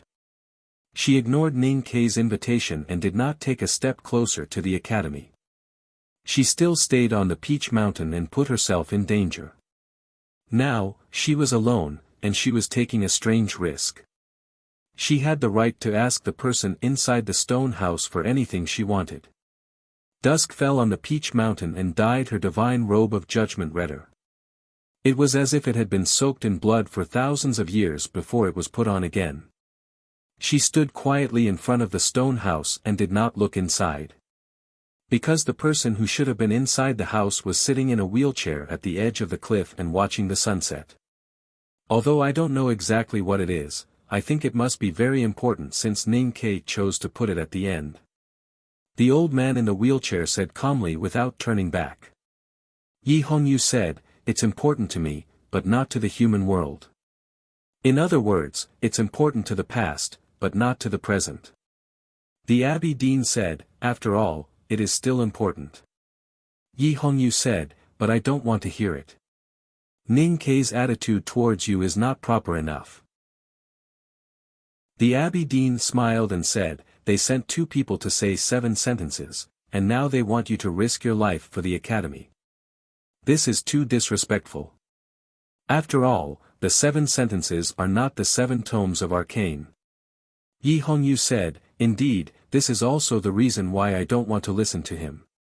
The Abbey Dean said, "It's also because you already knew the truth. That's why it's not shocking enough. That's why it's hard for you to break the defense in your heart and make a decisive move." Yi Hongyu said, "Ning Ke and Yu Lian still underestimated me. The Devil's Doctrine and the Academy might be able to predict everything in the world, but they can't predict what I'm thinking." The Abbey Dean sat in the wheelchair and said with a smile, "I have said something similar before. I always knew it was Xiong Chumo." Yi Hongyu said, "I didn't do anything after the right to light, not because I wanted to see him struggling, but because I knew you wouldn't allow it." The Abbey Dean said, "I'm the master of Haotian Taoism. I won't be biased." Yi Hongyu said, "I still won't do anything. I can even never do anything." The Abbey Dean looked at her gently and said, "Because of your faith? Because of your devotion to Haotian?" Yi Hongyu said, "It has nothing to do with faith." The Abbey Dean smiled and asked, "Then what is it?" Yi Hongyu said, "I want to exchange Xiong Chumo's life for another." The Abbey Dean laughed and shook his head. "First, you have to prove that you can take Xiong Chumo's life. Only then can you exchange it for another's. Only what belonged to you could be exchanged for something else. Otherwise, it would be stealing or robbing." Xiong Chumo was the hierarch of the Divine Hall. He had reached the 5 states long ago and suppressed all evils with the divine light of Tianqi. Other than the eldest brother and Yu Lian, who could say that they could win? No matter how talented Yi Hongyu was, she was still too young. Even if she had reached the peak of knowing destiny state, how could she take Xiong Chumo's life? "Then, I will exchange my life for his." She said, "No matter how shameless Ning Ke is in this, I am still grateful to him and the 23-year cicada cultivation." Why? Because the Academy has proven my importance to the Divine Hall. They have tried their best to get my help. Haotian Taoism should also pay a high price to persuade me not to leave." The Abbey Dean smiled and did not say anything. The hierarch's life was indeed not in Yi Hongyu's hands. But she was the great divine priest of judgment and had countless loyal subordinates. If she betrayed Haotian Taoism, it would be a heavy blow to the divine halls of West Hill when the divine hall of light was deserted and the divine hall of revelation was without a leader. The Academy had done everything they could for this. Yu Lian had been waiting in silence for years, hoping to see this scene. But she did not let it happen. The Abbey Dean looked at the red clouds in the sky and said slowly, "He is my most outstanding disciple." Yi Hongyu said, when he was young, people in the abbey all thought that he was not as good as Chen Pipi. The Abbey Dean shook his head and said, "Not to mention others, even I used to think so. But he proved that I was wrong. Everyone was wrong." Yi Hongyu said, "So you think I am not qualified to exchange for his life?" The doctrine of the new stream seems to be no different from that of Haotian. But in fact it is to take back the power from Haotian Taoism to the believers, and to take back the glory from the divine kingdom of Haotian to the secular world. The devil's doctrine only affects the cultivation world, but the new stream affects the entire human world. He has gone further than the divine priest of light 1,000 years ago. The Abbey Dean said calmly, "In this sense, he is the biggest traitor of Taoism. He is the real gravedigger. Every time I think about this, even I, as his teacher, can't help but be moved. I even feel proud of him. Such a person can't be easily exchanged." Yi Hongyu looked at the sunset. It was the east, and there was the sea. The kingdom of Song was by the sea. "You still insist on killing him?" Ning Ke asked me to think about the future of Haotian Taoism. But he did not know that I have been thinking about it. The doctrine of the new stream has been established. It will spread far and wide, and there will be many believers. Killing him will not change the situation. Why should I kill him? Why should I kill him and then force you to leave? The Abbey Dean turned around and said to her with a smile. Yi Hongyu did not know what Ning Ke had said to the Abbey Dean. "As I said before, you did not leave because of your faith." He looked at Yi Hongyu and said lovingly, "That faith is not about Haotian, but about Yi Su.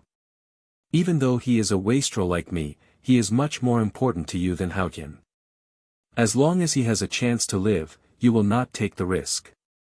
I said that Ning Ke could not see himself clearly, so what he said to me was in vain.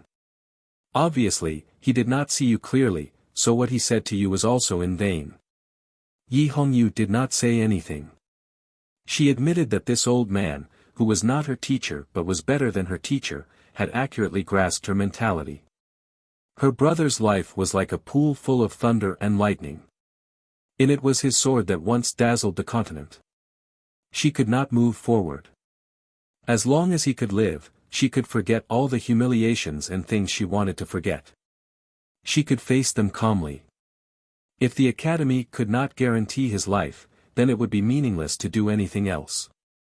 Moreover, she knew clearly that Ning Ke was a selfish, cold-blooded and shameless person. He had proved it before, and today, he would prove it again. The dusk faded, and the snow clouds drifted away. The sky was full of stars, and among the stars, a bright moon shone on the human world, including the plateau of Peach Mountain. The Abbey Dean looked up at the bright moon and kept silent for a long time. Then he said something. His voice was as light as the moonlight on his body. It was as clear as water, without any emotion. "I will give you Xiong Chumo's life." Yi Hongyu bowed to the Abbey Dean. After getting the promise she wanted, she left the plateau. Although the Abbey Dean did not promise anything except Xiong Chumo's death, she knew that her brother's life was saved. Long Qing and the drunkard who went to the Song Kingdom would not do anything.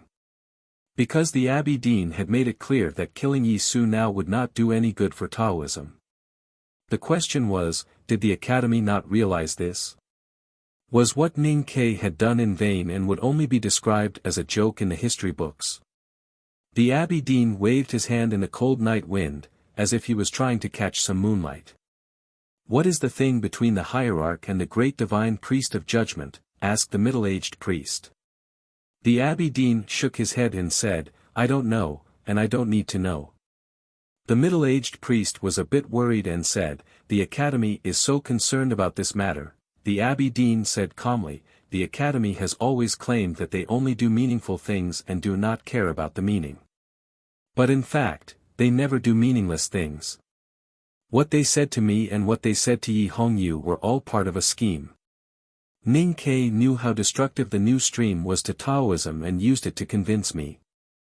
I have to admit that he was right, even though he did not see everything. If he could convince me, Taoism would lose, or end. If he couldn't, Yi Su would die, and Yi Hongyu would betray Taoism. Taoism would also lose. The middle-aged priest seemed to have realized something.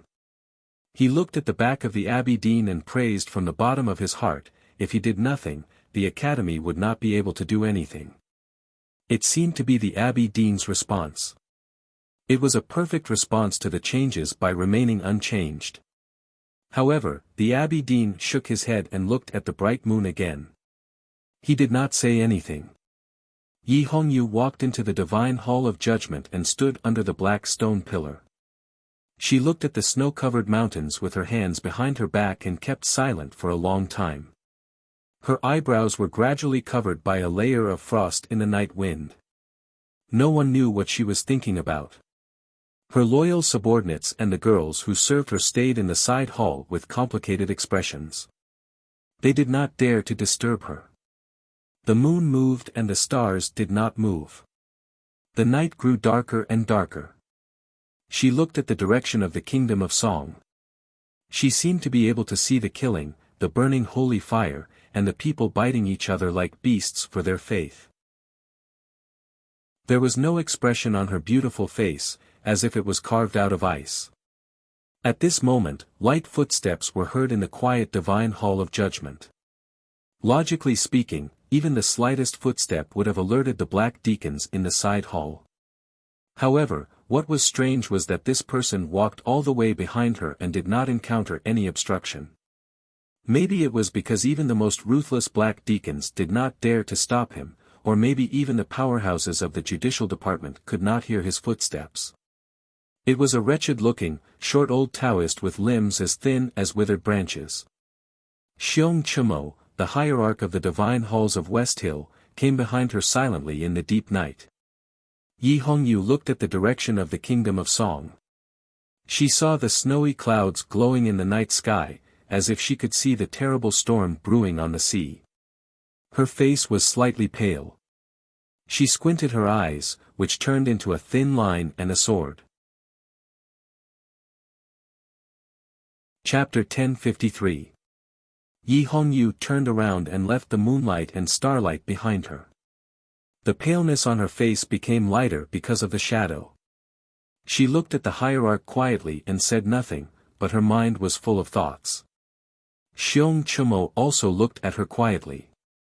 He looked at the lines outlined by the moonlight and the beautiful face in the shadow. He was sure that she was no longer the little girl he used to be.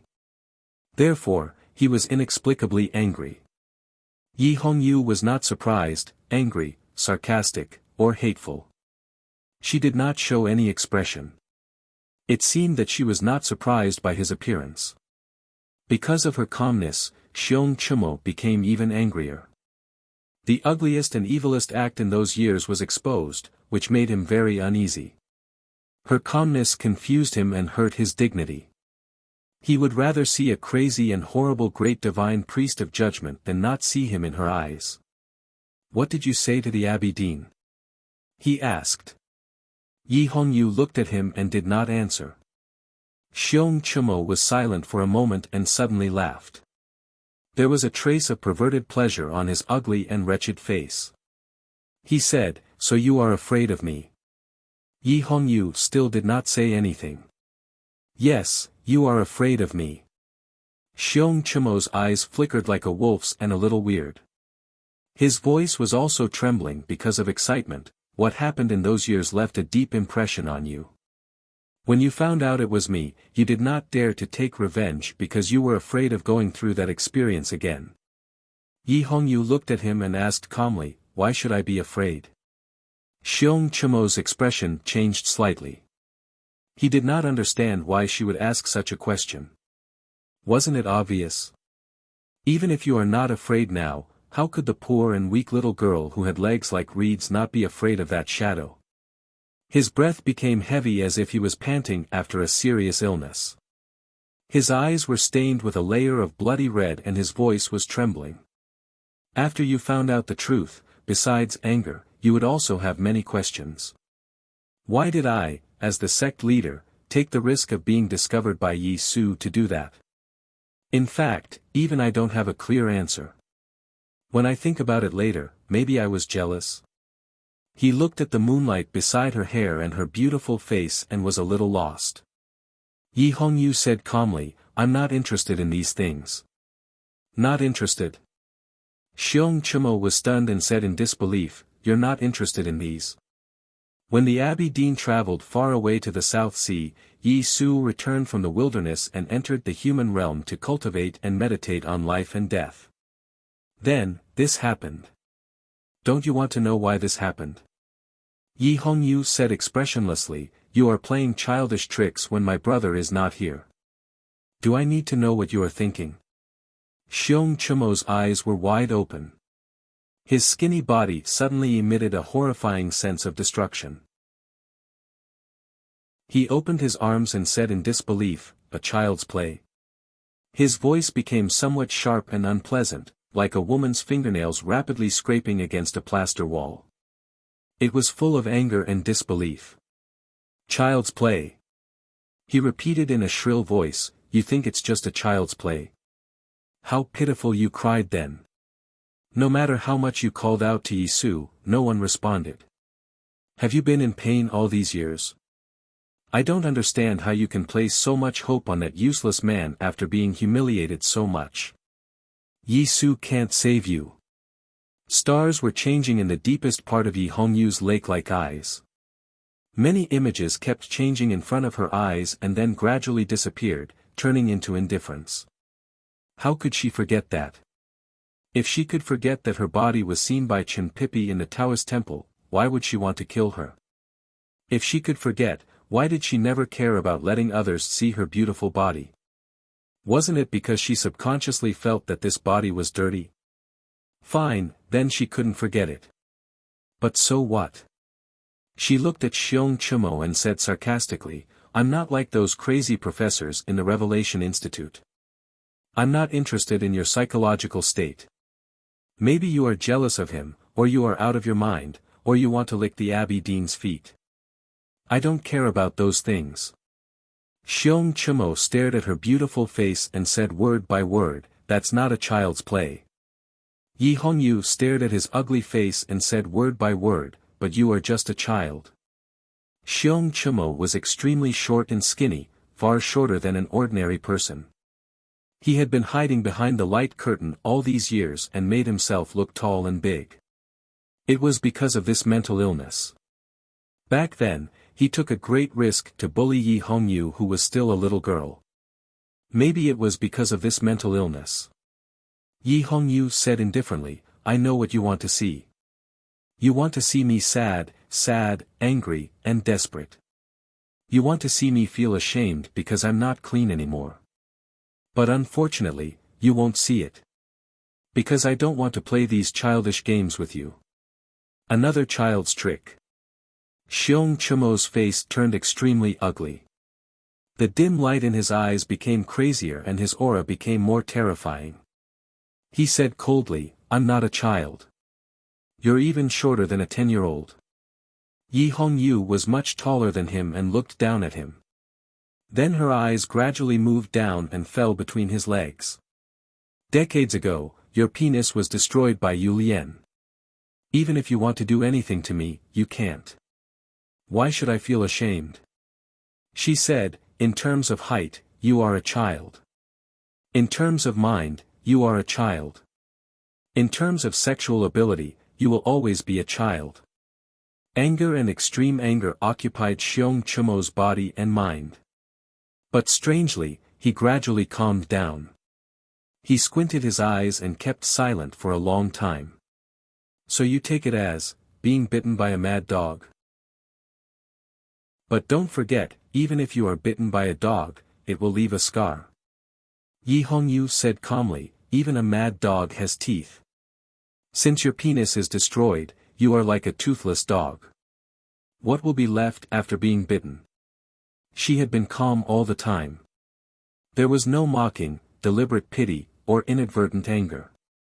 But this was the biggest mockery and contempt.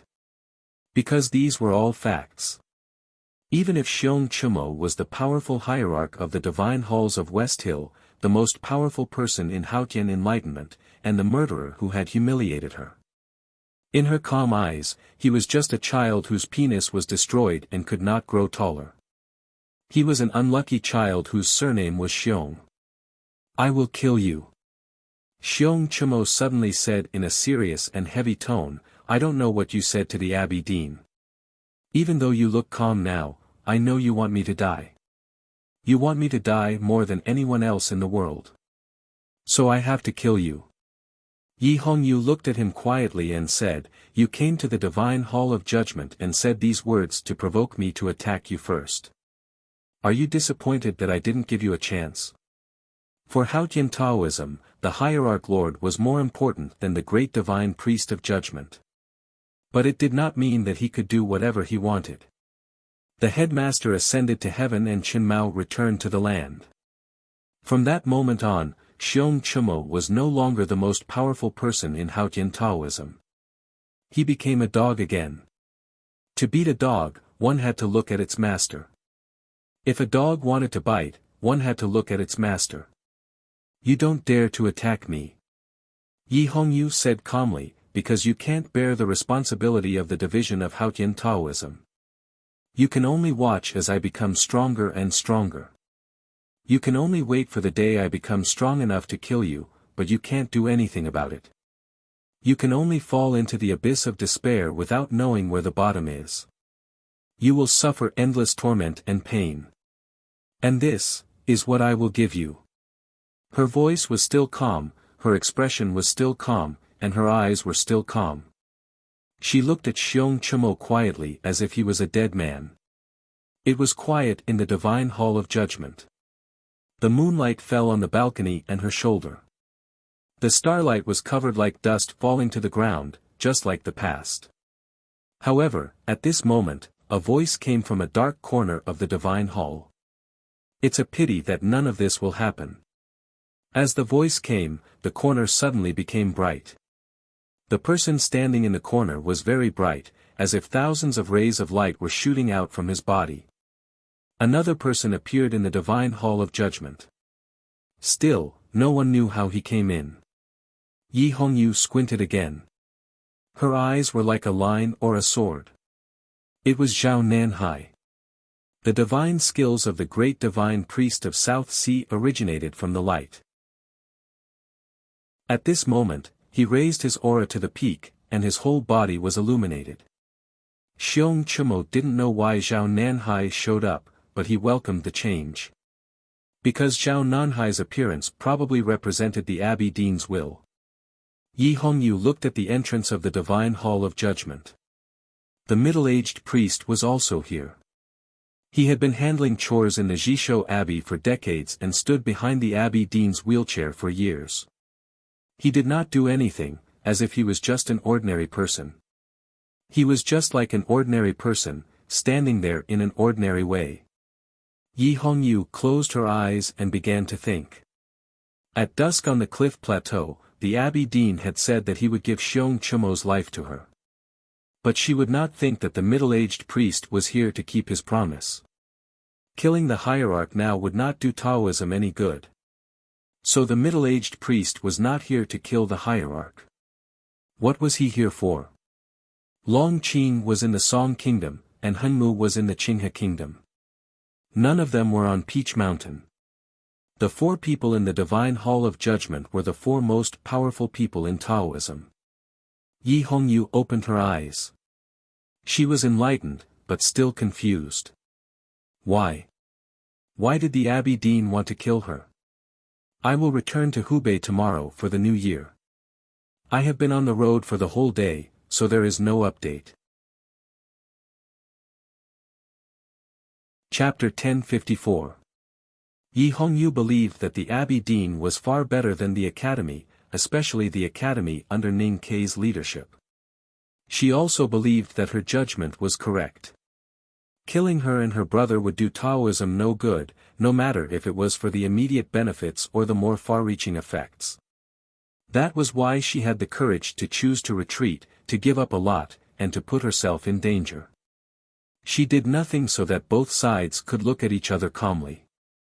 However, less than 2 hours after the conversation at dusk ended, the moonlight shone brightly in the night sky. The silent agreement she once thought had suddenly disappeared. The hierarch came to the divine hall of judgment to kill her, followed by Zhao Nanhai and the middle-aged priest. The three of them did not know each other would come here, but they gathered here for the same goal, to kill her. Yi Hongyu frowned.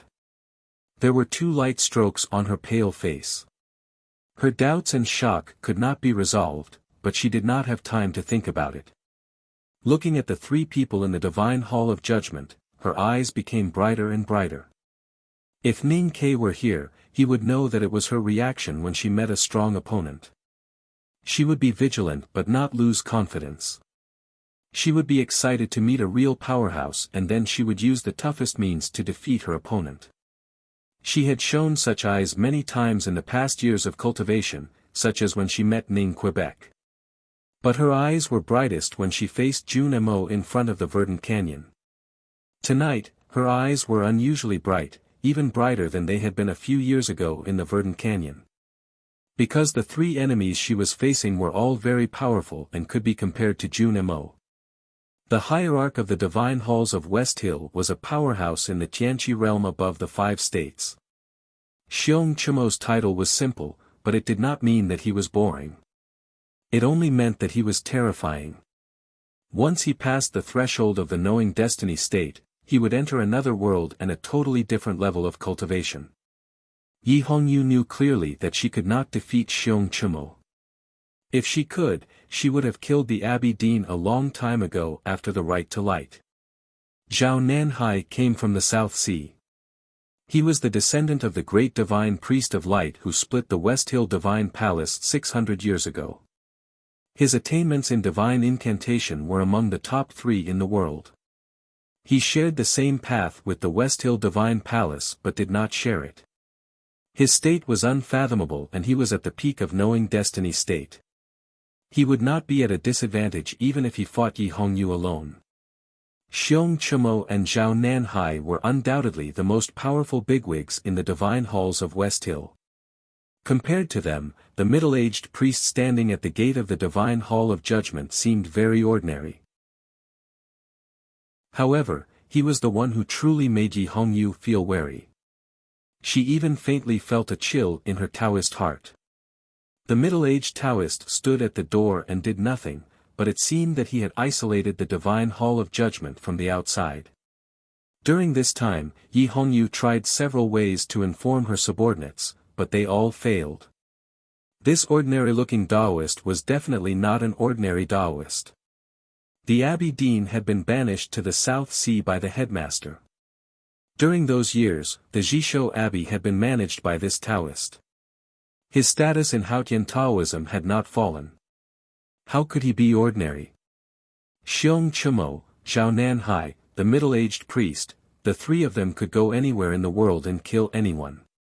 Even if Yu Lian encountered them, she would have to turn into a cicada and hide in the snow forest.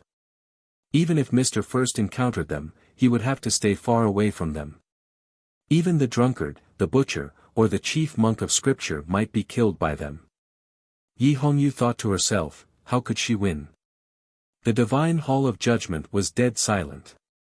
On the black stone walls, the night luminescent lamps were emitting soft and beautiful light. No one knew when the pearls became bright or what triggered them. Xiong Chumo, Zhao Nanhai, and the middle-aged priest stood in silence.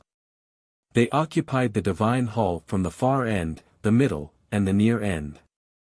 Their aura filled the air and completely sealed off the huge hall. She was the only one in the spacious divine hall. She walked down the terrace and came to the side of the seat of heavenly black jade. She raised her arm and put it on the cold seat. After a long silence, she looked at the middle-aged priest and said, Haotian will give his followers a chance to choose, or explain. The middle-aged priest said nothing. Xiong Chumo was confused. Even though he was the hierarch of the Divine Hall, he had no idea why things would turn out like this. He wanted to provoke Yi Hongyu and then kill her. But why did the Abbey Dean send Zhao Nanhai and the middle-aged priest to help him? He wanted to know the explanation as well. Yi Hongyu looked at him and said emotionlessly, "I still don't understand. How could a commoner like him reach above the 5 states? Is Haotian blind?" The middle-aged priest said seriously, "The power of the hierarch lies in his naivety." Yi Hongyu raised her eyebrows and said mockingly, "Naivety is childish?" The middle-aged priest smiled and did not explain anything. He said, "There are thousands of Taoism skills. To reach the end, you still need to be naive and follow your heart. Childish or even cruel, they have nothing to do with each other." Naivety, Yi Hongyu pondered and looked at Xiong Chumo. She said, "You are rotten from body to heart. You are stupid and stubborn. You believe in what you believe and listen to what you believe. Can such naivety bring you power? It is said that Chen Pipi is a rare genius in Haotian Taoism. Is it because of this?" The middle-aged priest thought for a while and said, "Pipi is optimistic but knows his destiny. I think it is different." Yi Hongyu looked at his eyes and said, "I don't care how naive or stupid people know their destiny. I only know that the Abbey Dean said he would give his life to me. But now it seems that he is going to do the opposite." The middle-aged priest said calmly, "Maybe one autumn, the Abbey Dean will help the Hierarch Lord return to Haotian's divine kingdom and meet you there. This is also a way to send him off." Yi Hongyu said, "Sending him off after his death is a sacrifice." The middle-aged priest said, "Sacrifice is also a way to send him off." Yi Hongyu remained silent. When a figure like the Abbey Dean started to play tricks like a child, there were probably not many people in the world who could be his opponent. "Then, please explain to me." She looked at the middle-aged priest and said seriously, "Please give me a real explanation." She couldn't accept ending up without knowing the cause and effect. The middle-aged priest said, "Sorry, I can't tell you." Yi Hongyu looked at Zhao Nanhai. Zhao Nanhai, who had been silent since he entered the divine hall of judgment, finally said, "Sorry, I don't understand." Finally, she looked at the hierarch. "Then, come on." Thousands of miles away from the West Hill, there were countless fertile fields and poor villages, as well as towns. It was not night yet. Under the sunlight, the remaining snow in Chang'an looked like a blank piece of painting. The remaining snow on the city wall was more well preserved and looked like a piece of white paper that had not yet been written. On the southern city wall, there were a few ink spots on the white paper. They were tents and temporary wooden houses. There were 2 earthen stoves outside the houses. Steam rose from the stoves. The ash was darker than the snow, so it must be very hot. Ning Kei squatted beside the stove and stared at the hot ashes, waiting for the moment when the roasted sweet potatoes were completely cooked. However, he subconsciously thought of the 2 solitary graves outside the city, the 2 urns in the graves, the 2 handfuls of ashes in the urns, and the person who used to hold the ashes. Therefore, he inexplicably felt sad and stood up to walk to the wall. Standing behind the city wall, he felt a little lonely. He did not like this feeling, nor did he like to show this feeling to the sergeants behind him. So he tried to look far away and did not want to rub his eyes. The scenery inside the city wall was the streets and alleys of Chang'an City, as well as the people in the streets. He thought that this kind of city scenery was lively and could dilute his emotions. However, when he saw the Yanming Lake in the distance, he realized that this hope was just wishful thinking. The old brush pen shop was hidden in the messy streets of the eastern city and could not be seen at all. This made him even more depressed, and he could only hope to see changes in the situation as soon as possible. After killing thousands of people and staining the Sisui red, he finally won the chance to negotiate with Haotian Taoism and the possibility of buying time. Only then could he send the 2 paragraphs to Peach Mountain. A paragraph for the Abbey Dean and a paragraph for Yi Hongyu. These 2 paragraphs seemed simple, but in fact, he had used all his effort and experience in his 2 lives.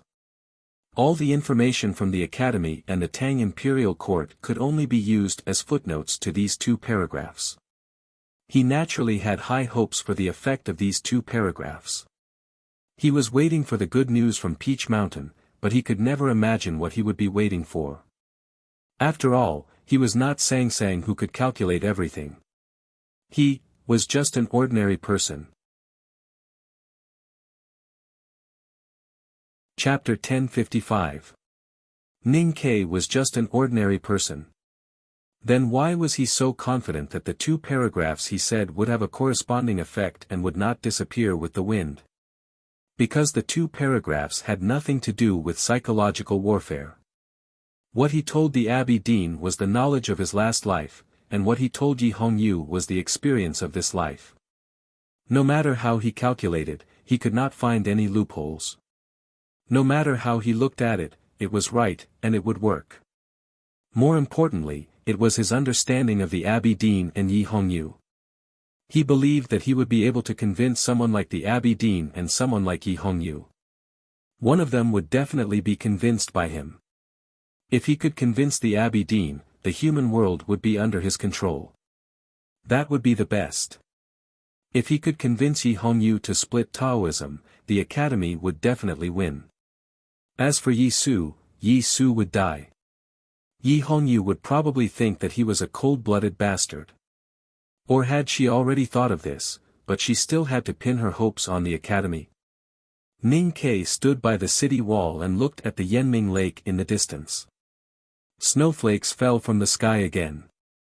He felt his hands on the city wall became colder and the array pestle in his arms was about to become a block of ice. Yes, since the day Sang Sang left the human world on that big ship and returned to the Divine Kingdom, when he was sure that she would never come back and that they would never meet again, some changes began to happen. The city of Wei was slaughtered, the general died, and so did she. He could no longer maintain enough emotional warmth for the human world, the Divine Kingdom, and the whole world. He became more and more indifferent to reality. It was not because he was numb to pain, nor was it because of disappointment. It was because the person who had warmed his heart was gone. So he was gradually becoming the Ning Ke of old.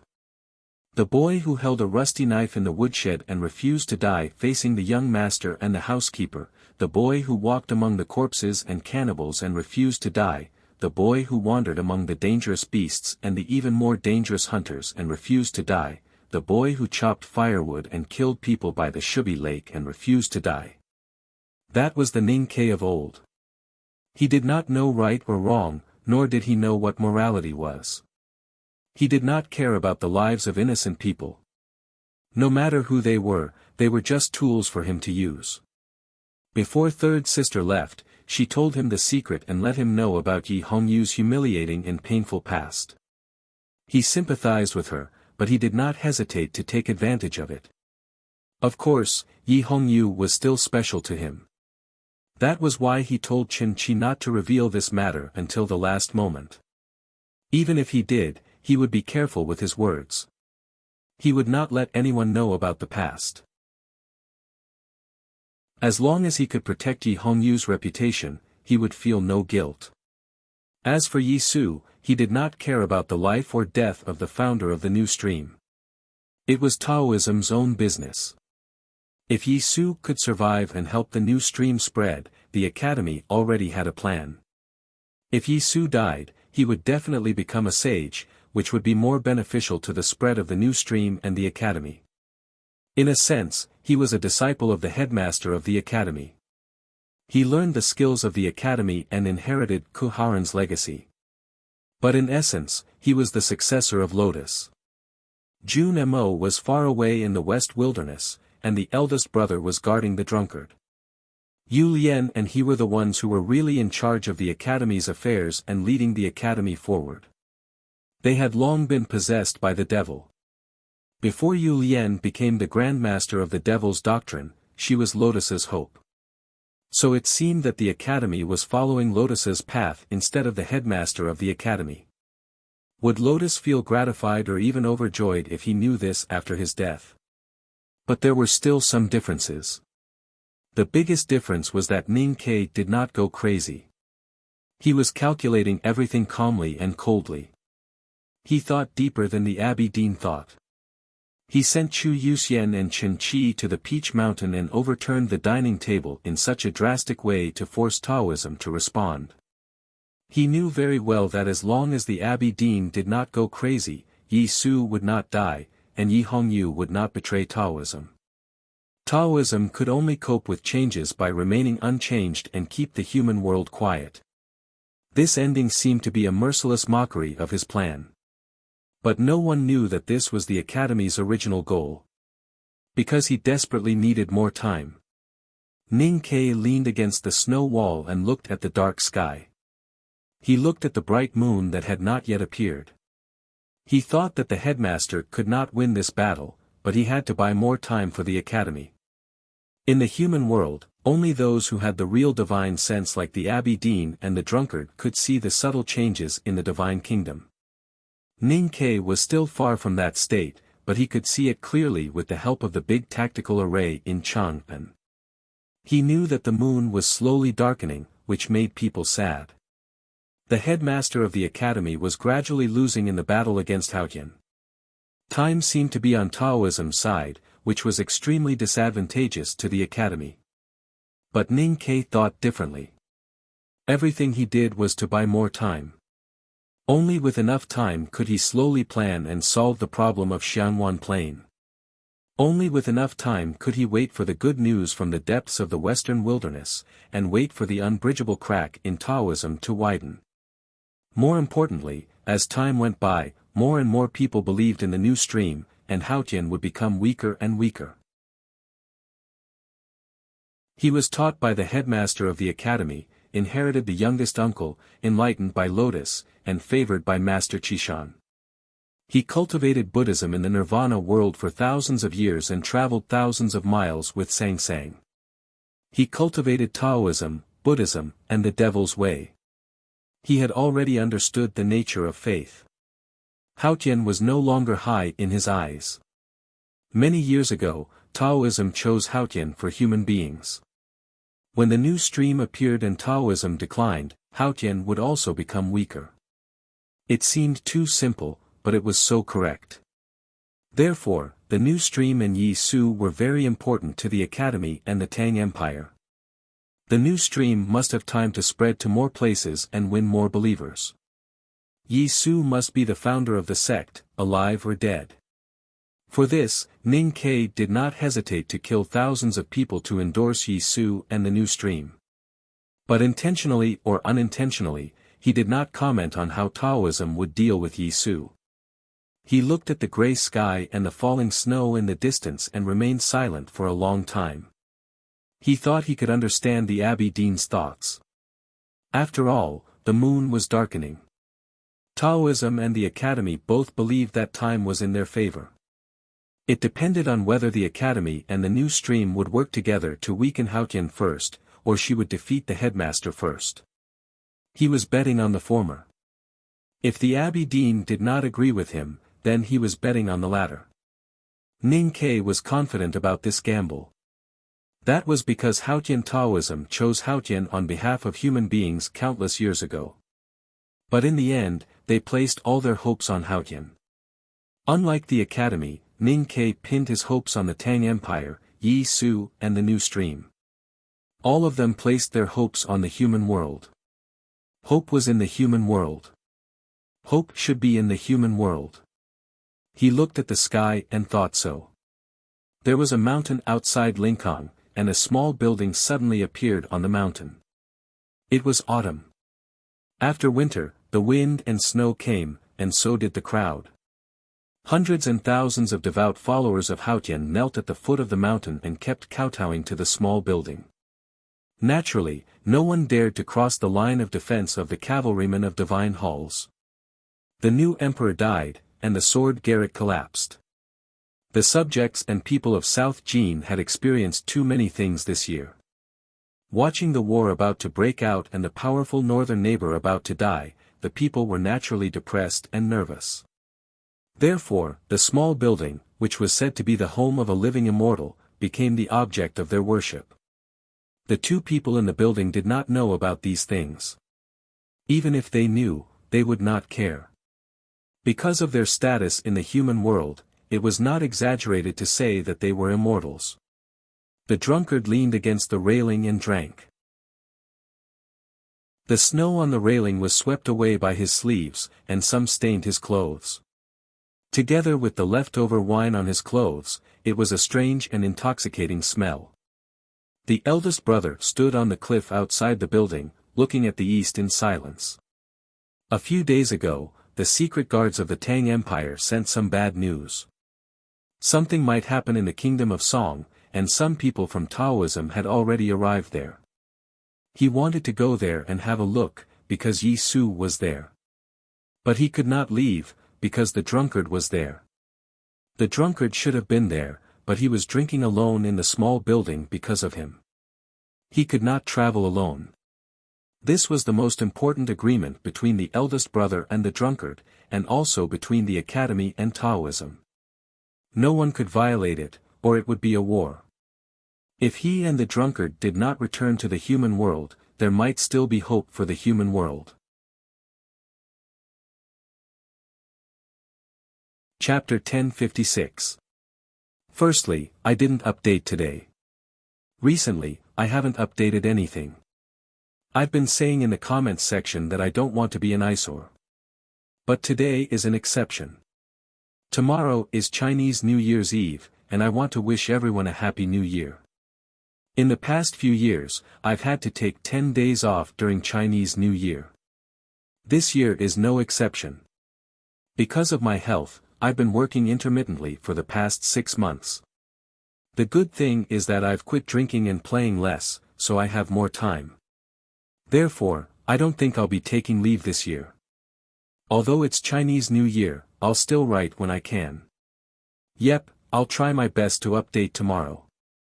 I really want to try working on Chinese New Year's Eve. At that time, perhaps everyone will be busy, but there will always be people who are as free as me. Chapter 1057. Neither of them moved. That was the biggest reason between the academy and Taoism. The drunkard was drinking in the small building, but his eyes were fixed on the east. The eldest brother was standing on the edge of the cliff and looking at the east. They both knew what was on each other's mind. They both wanted to go to the kingdom of Song, but they could not, because it would be a problem for either of them. They could not leave the small building, so they could only drink or look into the distance. It was a bit boring. After a long time, they had to chat to kill time. Killing thousands of people. Ning Ke is good at chatting. That's why he is qualified to talk to Taoism, and those on the Peach Mountain have to listen to him patiently. But there is a problem. The drunkard raised his arm and wiped the wine on his lips with his sleeve. He said, "I can keep you here and force the Tang to not act rashly. That's because I have seen too many deaths and I have no love or hate for the human world. Ning Ke is not the butcher or me. He has not experienced countless deaths and lives. How can he not love or hate the human world? If he cannot make people believe this, how can he threaten the Abbey Dean?" The eldest brother was silent. He remembered many years ago, when he stood behind his headmaster in the back of the mountain of the academy and looked at the boy in Chang and who was born with knowledge.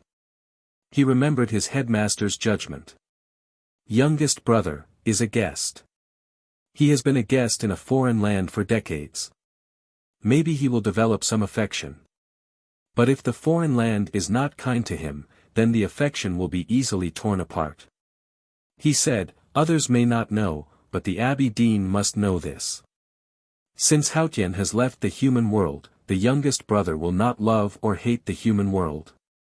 How can the Abbey Dean not be afraid?" The drunkard was silent for a long time. Then he said, "Even so, even if he can make Taoism listen to him, what can he do? The best result is to buy some time." The eldest brother said, "It is already a great thing to buy some time." The drunkard tied the flagon to his waist and said indifferently, "Buying some time can't change the situation. The situation in the human world has been settled. You should know that the moon is darkening. Time is not good for the academy. Taoism can wait, but how can you? Or are you just trying to find a way to kill me and the butcher?" Eldest brother turned around and looked at him calmly and sincerely. He said, "The academy has already decided on how to kill you and the butcher. The time that youngest brother has bought will naturally be used elsewhere." The drunkard's expression froze. Suddenly he raised his eyebrows and said, "It's Yisu." Time was the most precious thing, and it could only be used on the most important things. The drunkard believed that in the current situation, only his and the butcher's lives mattered the most.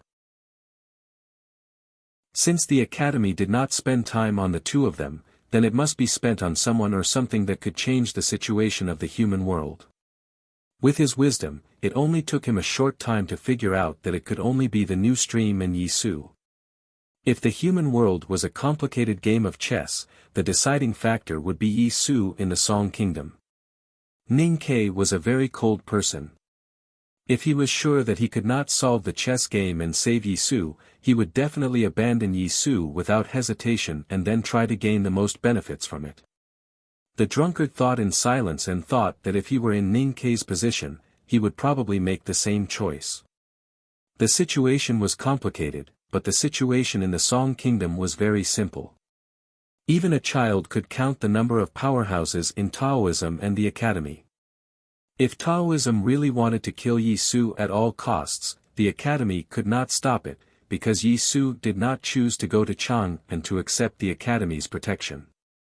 Youngest brother talked to the abbey dean because he wanted Yisu to live. The eldest brother looked at the drunkard and said, he believed that he could persuade the abbey dean.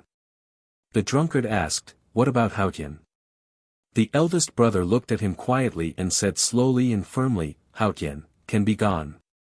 The drunkard looked at him and said for a long time, "I can't accept it. For the academy, Haotian could be gone. Even for Taoism and the abbey dean, Haotian could be gone. But for the drunkard and the butcher, Haotian could not be gone." If Ning Ke could persuade the abbey dean, the human world would return to peace, the new stream would spread, Haotian would be weakened, and the divine kingdom would be destroyed and replaced by the human world one day. Then where could he and the butcher find eternity? A few years ago, Sang Sang came to the small town and made a promise to him and the butcher in the butcher's shop. If she died, what would be the point of those promises? You don't have to accept it. The eldest brother said, youngest brother said that you and the butcher must accept it. If he could persuade the abbey dean, then the first thing the human world would do is to kill you. The drunkard felt the wine was a little strong today. Otherwise, why would he feel a little tipsy? He smiled sarcastically and said, "It's not that easy to kill us. Facing the whole human world, even you two have to give way." The eldest brother looked at him and said calmly, "Because you are not the headmaster. He is the human world. You are not the youngest uncle. You have to go alone even if there are thousands of people. You will give way to him and hide behind the Taoist tree to see what the human world will choose." This is actually acceptance. It was a judgment that came from the eldest brother's heart. He never lied, which was even more powerful. It was like a rough knife chopping on the drunkard's head. The drunkard did not know if he was in pain. He only knew that he was speechless. Therefore, the human world is now waiting for the abbey dean's choice. The eldest brother said at last. The eastern sky of Lincoln was covered with a layer of dark clouds. As soon as the voice in the small building faded away, snowflakes began to fall from the layer of clouds. The snowflakes became extremely heavy in an instant. Through the flying snowflakes, the drunkard looked at the Peach Mountain in the distance. After a long silence, he said, "Maybe Ning Ke has really succeeded." The eldest brother looked to the south and smiled. The aroma of the wine faded with the snow and wind and disappeared. The drunkard disappeared from the small building and was nowhere to be found. The next moment, he returned to the small town. He did not go to the tea house to meet his rare friend. Instead, he went to the butcher's shop and found his friend of 10,000 years. He sat down in silence and did not speak for a long time. The butcher saw that he looked tired and there was dust between his eyebrows. He tightened his grip on the oil knife. What happened? The drunkard answered, I don't know what will happen. That's why I feel uneasy. No one knew what would happen in the human world.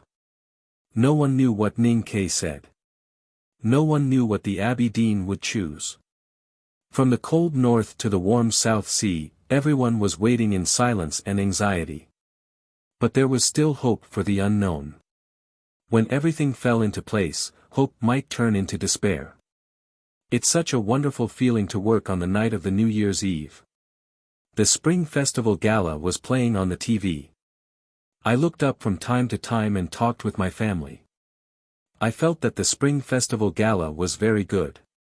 I even thought it was the best one in the past 10 years. Of course, it was not because of the Academy on the Spring Festival Gala this year. I wish you all a Happy New Year. Chapter 1058. Many years later, Ning Ke walked through that shabby alley and heard the sound of reading from the depths of the alley. He listened to the familiar voice explaining history to the children and felt very emotional, because it happened to be talking about the things that happened in a certain winter. Many people felt the same way as him. Every time they recalled that winter, they would feel a little unwilling, a little sad, but also a little lucky. Their emotions were very complicated. No matter what kind of emotion they had, that winter would definitely be a winter that the human world would never forget. Because in that winter, the human world seemed to be only a step away from peace. In the war between the Academy and Haotian Taoism, there seemed to be infinite hope in front of them. On the desolate wilderness, snowflakes danced wildly. The Tang army camped thousands of feet away became very blurred. As for the Tang General Huaing, no one knew where he was. Ada squinted his eyes. His childish face occasionally flashed with some ruthlessness. His slightly blue lips moved slightly as he kept silently praying for the Tingri heaven. He had been waiting for a long time in the wilderness of wind and snow, but he did not make a move. At first, it was because he sensed the destructive arrow intent from thousands of miles away in the south. Now he did not make a move because of the fleet that was slowly approaching from the depths of the wind and snow. The national master who was patrolling the grassland left Helan City and came to the Chiching village. No one knew what he was here for. No one dared to disobey him, not even Ada. Although he was a gift from the Tingri heaven to the grassland, he was also a nominal disciple of the national master. The fleet stopped in the snow. The national master's weathered and calm voice tore through the wind and snow and entered Ada's ears. What the Tangs want most is to see us lose our minds. Ada looked at the Tang army in the opposite wind and snow and said, I can kill him. The national master's voice sounded again, at that moment, you will also be killed. Ada said firmly, you are here. I am not afraid. He was opposing the national master's will. In fact, he was expressing his utmost respect for the national master. He firmly believed that as long as the national master was here, the iron arrow from the south would not be able to hurt him. Even after the right to light, no one knew exactly how high the state of the national master of the Golden Tribe was. Especially after the rain this spring, no one knew if the grassland powerhouse who served the Tingri heaven devoutly had any improvement.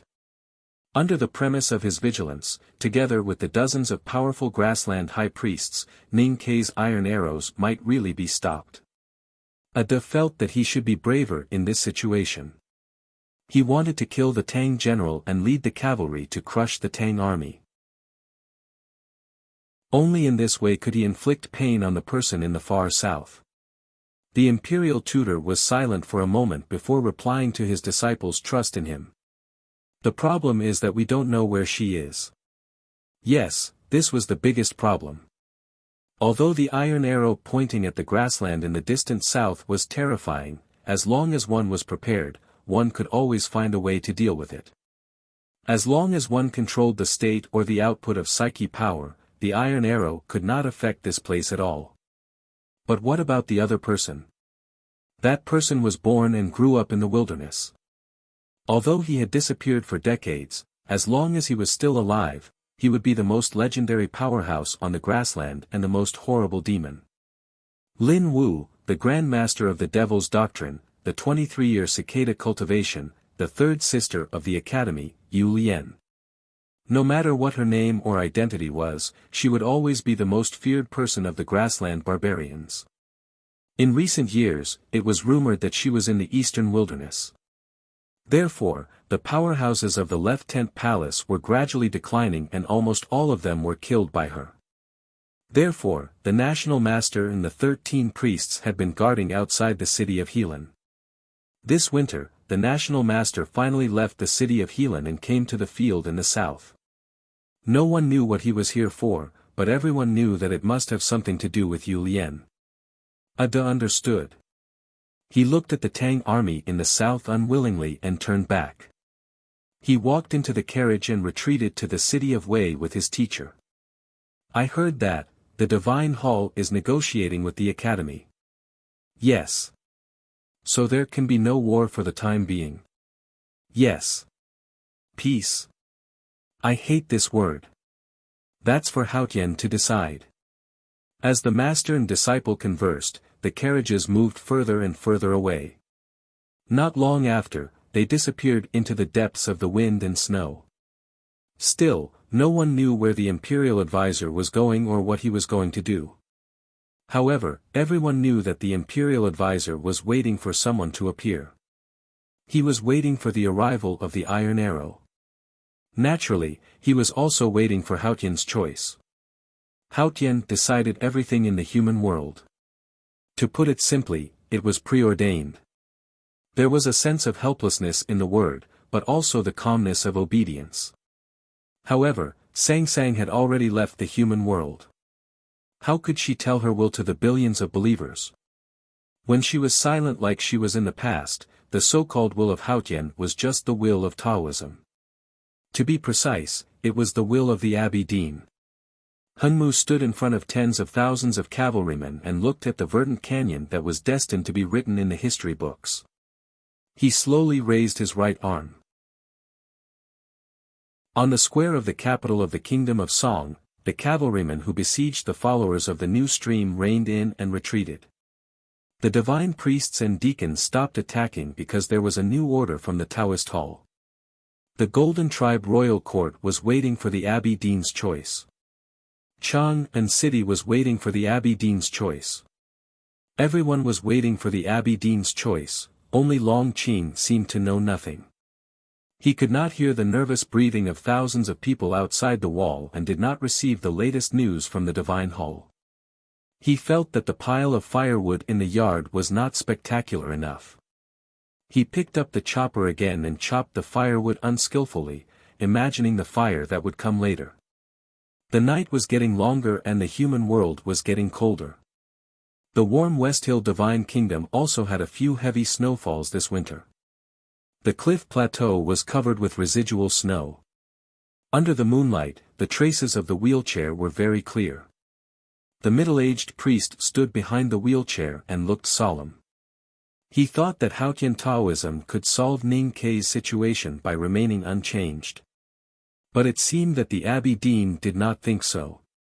Ning Kei only wants Haotian Taoism to suppress the enemy. But, it doesn't make sense. The middle-aged priest looked up at the bright moon in the night sky and thought about the possible battle in the distant Divine Kingdom. He frowned and said, "The headmaster of the academy is getting darker. The longer we delay, the more disadvantageous it will be for the academy." The Abbey Dean sat in the wheelchair and looked at the world under the moonlight. He was calm and silent. The middle-aged priest suddenly understood and said, "So this is what he wants too." It was related to the root of faith. He could only vaguely understand it, but he could not explain it clearly. As he said this, the temperature on the cliff plateau suddenly dropped and a cold wind blew. The bright moon was still in the sky, but snow fell from the clouds somewhere. The snow came very quickly and the thick snowflakes fluttered in the air. It did not take long for the cliff and the wheelchair to be covered with a layer of snow. The Abbey Dean was also covered by the snowflakes. The words that came out of his lips suddenly became colder after being soaked by the snowflakes, just like the meaning in his words. He wants to talk to the world. I also want to know what he wants to talk about. Unfortunately, he has been imprisoned in Chang'an for half a year. He thought he understood everything, but he was wrong after all. The Abbey Dean said, he can't see clearly himself or Yi Hongyu. Most importantly, he can't see clearly what kind of situation the human world is in now. The middle-aged priest said, he doesn't stand high enough, so he can't see far enough. There was no one in the human world who could stand as high as the Abbey Dean. The middle-aged priest pushed the wheelchair toward the cliff plateau. The wheelchair left 2 deep marks on the snow, which were then broken by new footprints. It was like the fate line of the human world. The story Ning Ke told me was very interesting. In the words of the Academy, very interesting means very meaningful. It is indeed difficult to convince people, but at least it can be used to scare people. The Abbey Dean said with a smile, the problem is that there is no God in his story. There is no God in that world. But in our world, there is Haotian. The middle-aged priest's expression became more and more solemn. His footsteps became heavier and heavier. The footprints on the snow became deeper and deeper, as if they were going to be deeply carved into the cliff stones. Haotian, of course, was the most serious topic. Of course, as I said before, I have to agree with the Academy's judgment. So do I. Taoism will definitely fail, and Haotian will eventually perish. The Abbey Dean's smile suddenly disappeared. He was expressionless, but the emotions in the depths of his eyes became extremely complicated. At first, he was confused and even afraid, but eventually, he became calm. But, so what? The master of Haotian Taoism said that Taoism would be destroyed. The most devout believer and the most powerful spokesperson of Haotian said that Haotian would die. If these words were to spread to the human world, what kind of shock and chaos would it bring? But the Abbey Dean had already calmed down after saying these words. He looked at the human world with a smile, without thinking about anything. He looked so quiet and tranquil, as cute as a newborn child. Ning Ke was right about one thing. Taoism and the Academy, the headmaster and I, in a sense, are indeed the same people. We are walking on the same path, and we all have ideas about the human world. It is just that we have chosen different paths. Our views on the future of the world and the future of mankind are different, so the methods we choose and the ultimate goals are also different. Ning Ke will not agree with the path I choose, so there will be no peace. How can we really be the same people when we are so different? The Abbey Dean said, as you said, he did not stand high enough, and did not see far enough. He did not see the most important person. But I did. So the Academy has lost. The question that Ning Ke set for Taoism seemed to be a dilemma, forcing Taoism to remain calm, and there was no solution at all. But for the Abbey Dean, the question was actually very simple. Yi Su's life and Yi Hongyu's departure were not a problem for the Abbey Dean. The Abbey Dean thought that he could just kill the brother and sister. He did not care that Yi Su might become a sage, or how far the new church would spread. He did not care that Yi Hongyu would die or betray the divine hall of judgment, or that the Taoism would be in chaos. He did not care, because everything was predestined. Taoism belonged to Haotian Taoism, and Haotian Taoism. Haotian himself had admitted defeat, so how could her Taoism win? The world outside the cliff was the human world. It was covered with snow, and it was impossible to tell the sky from the ground, as if they had been connected. So what? After all, it is the matter of mankind. If Haotian is dead, then we will find a new one. If Taoism is destroyed, then we will create a new one. That is all. The Abbey Dean said.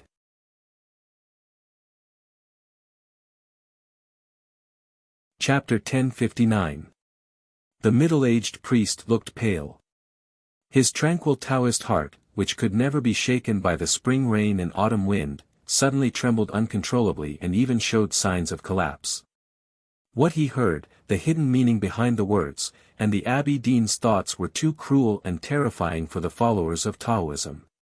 It was said that the great divine priest of light was the closest to Haotian. But he knew that the Abbey Dean had always been the closest to Haotian since 1,000 years ago. When Haotian came to the human world a few years ago and the Abbey Dean met her, the closeness became real in a theological sense. They did not see each other, but met each other. Was he afraid because he saw her? No, he was no longer afraid after seeing it. He dared to think about it, kill it, destroy it, and seize it. Compared to this, whether it was Lotus ambition, the Academy's ideals, or Haotian's own thoughts, they were all inferior. Ning Kei's question was even more ridiculous. The middle-aged Taoist did not question his judgment.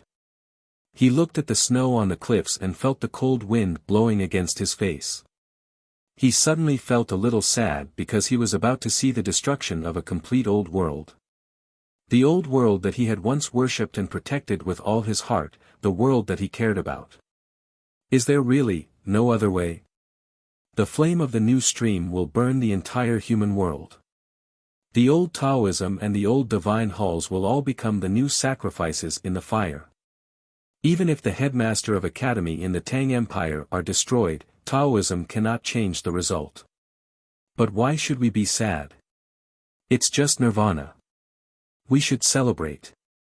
Is the nirvana that Buddha mentioned going to happen in this winter? That monk only cares about himself. Why would he care about the entire human world? What should we do next?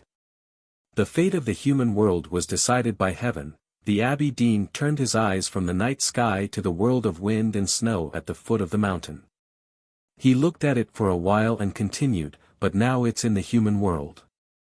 Of course we have to find her first. Ning Kei asked him to care more about the human world. In fact, he had always cared about it more than anyone else. How could he not care about it when it was supposed to be in heaven? After saying this, the Abbey Dean said no more. He looked at the wind and snow outside the cliff, at the villages and fields on the other side of the wind and snow, and at the moonlight that could not be stopped by the wind and snow. He smiled and said nothing. On the curtain of the night, the clouds were sometimes in the east, and sometimes in the west. Although snowflakes kept falling, they could not cover everything. The moonlight shrouded the whole world. The wind on the cliff rolled up the snowflakes and danced with the moonlight. As the night deepened, it became colder and colder. The Abbey Dean sat in the chair for a long time, but he was still energetic. A few years ago, during the battle in Chang'an, he was seriously injured by the disciples of the academy with the help of the God-stunning array. Later, he met Sang Sang and was punished by Haotian.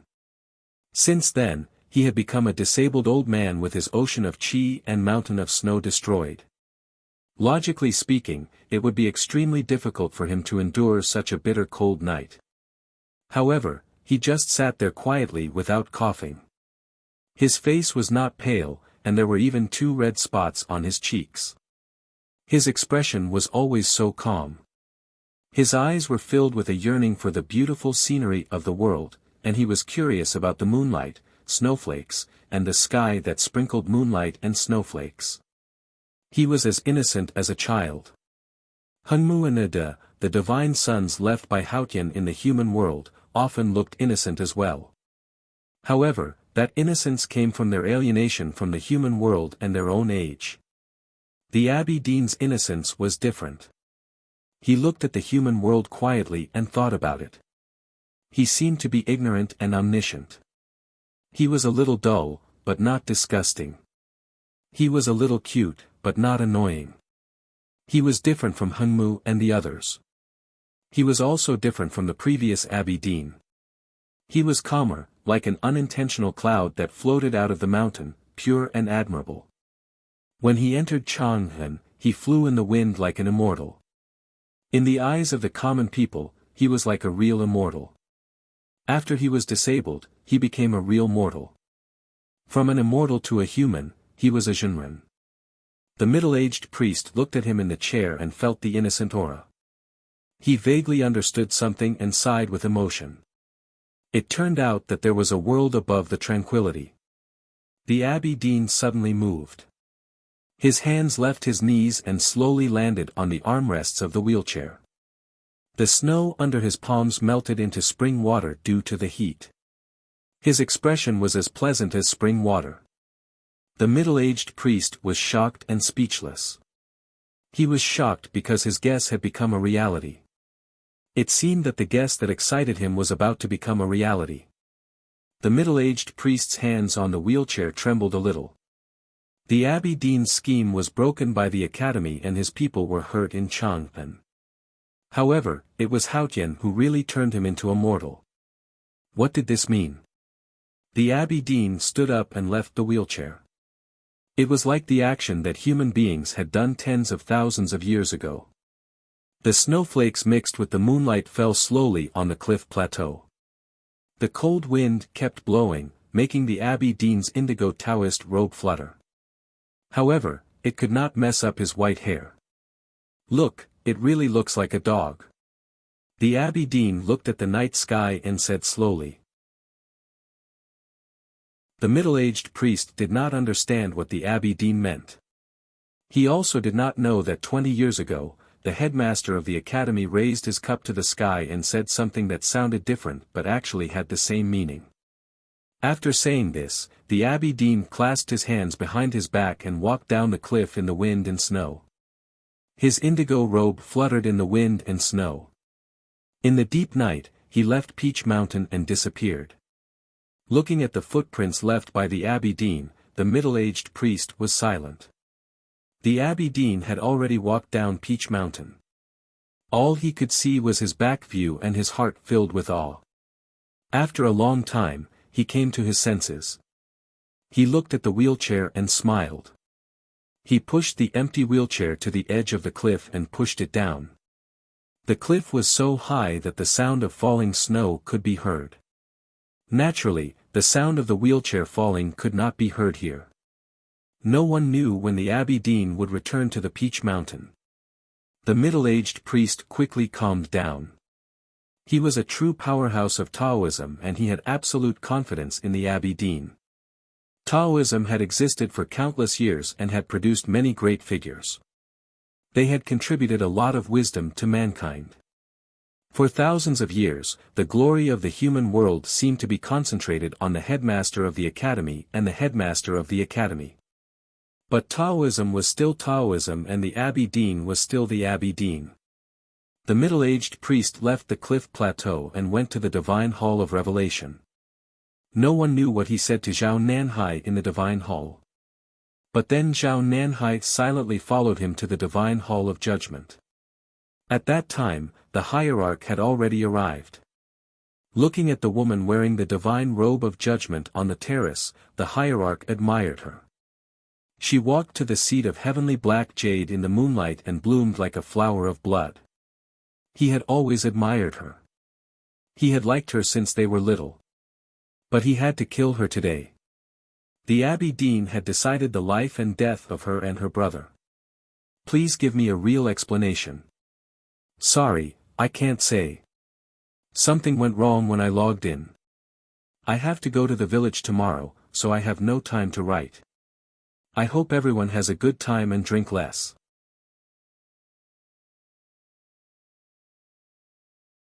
Chapter 1060. The 13th of February had to be a very important day.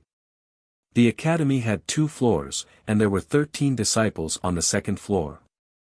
Ning Ke was the 13th. The coming night was a story about idiots. There were a bunch of idiots in the academy, living happily, living like idiots. This year, I wasn't happy. I was just a little idiot. I perfectly fulfilled most of the promises I made to everyone before the new year. I only drank some wine on the 4th day of the new year. Other than that, I didn't touch a drop of alcohol.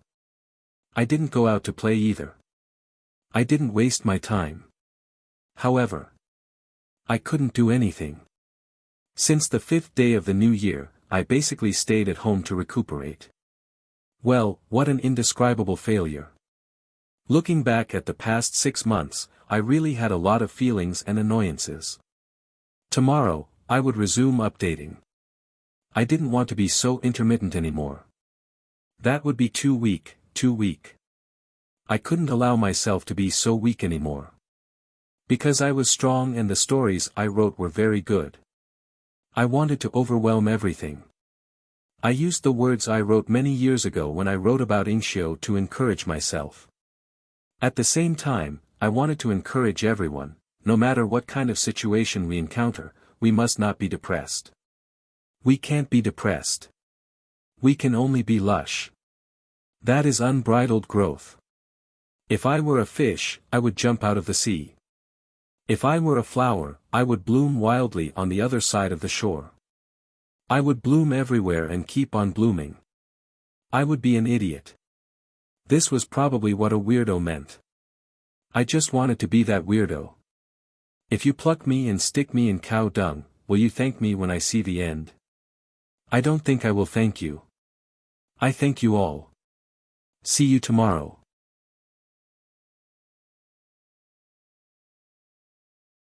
Chapter 1061. Yi Hongyu's calm voice was heard in the dim divine hall of judgment. She looked at Hierarch Xiong Chumo and slowly lifted her right hand from the seat of heavenly black jade, just like a ship leaving a southern port. Then, let's do it. There was no fear in her beautiful eyes.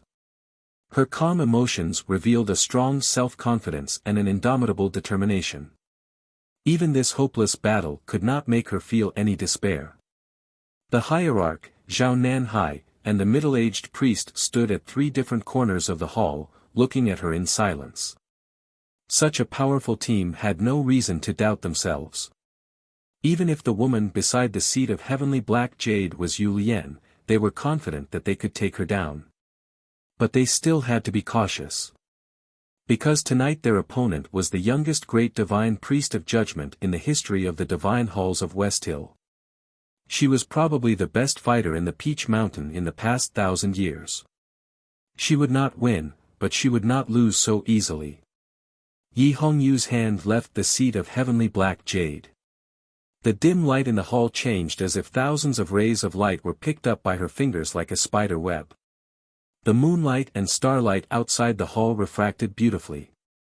The space in the hall was about half the height of a person, and there seemed to be an ocean of stars.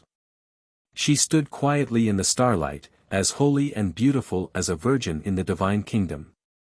As her hand moved, the ocean of stars gradually floated up. The moonlight and starlight refracted more and more intensely. Finally, they arched and formed a geometric shape of light. It was a combination of sharp lines. It was a sword. She held a sword made of light. The surface of the sword was as smooth as clear lake water.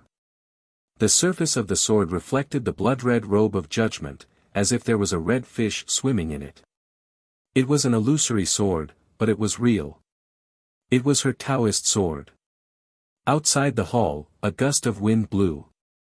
The snowflakes danced in the air, making the moonlight and starlight restless. The wind poured into the hall through the balcony and touched the sword in her hand, waking up the red fish in the sword. Yi Hongyu woke up. Her clothes were the first thing that woke her up. The blood-red divine robe of judgment trembled slightly, like a red flower in the morning that had absorbed too much dew. The red flower trembled slightly. She appeared in front of Zhao Nanhai dozens of feet away. Her first attack was on Zhao Nanhai. Maybe it was because the great divine priest from the South Sea was the weakest among the 3.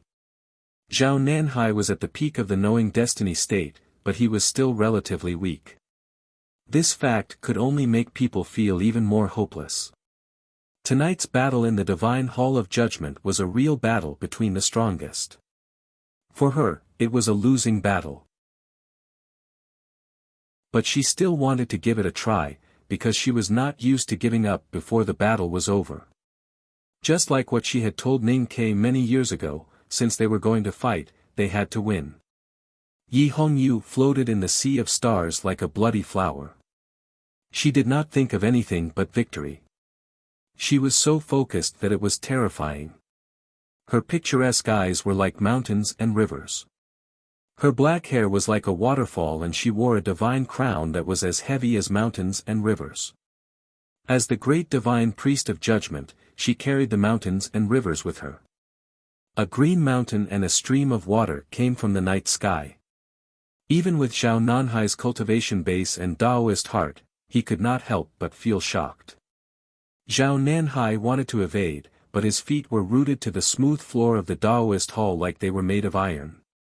He was very calm and knew that he could not evade. He could not even think about it. Yi Hongyu chose him to evade for a moment. Zhao Nanhai could not evade or retreat. Because if he did, he would leave an escape route for Yi Hongyu. Tonight was a battle between the strongest cultivators of Haotian Taoism. They could not afford to leave an escape route.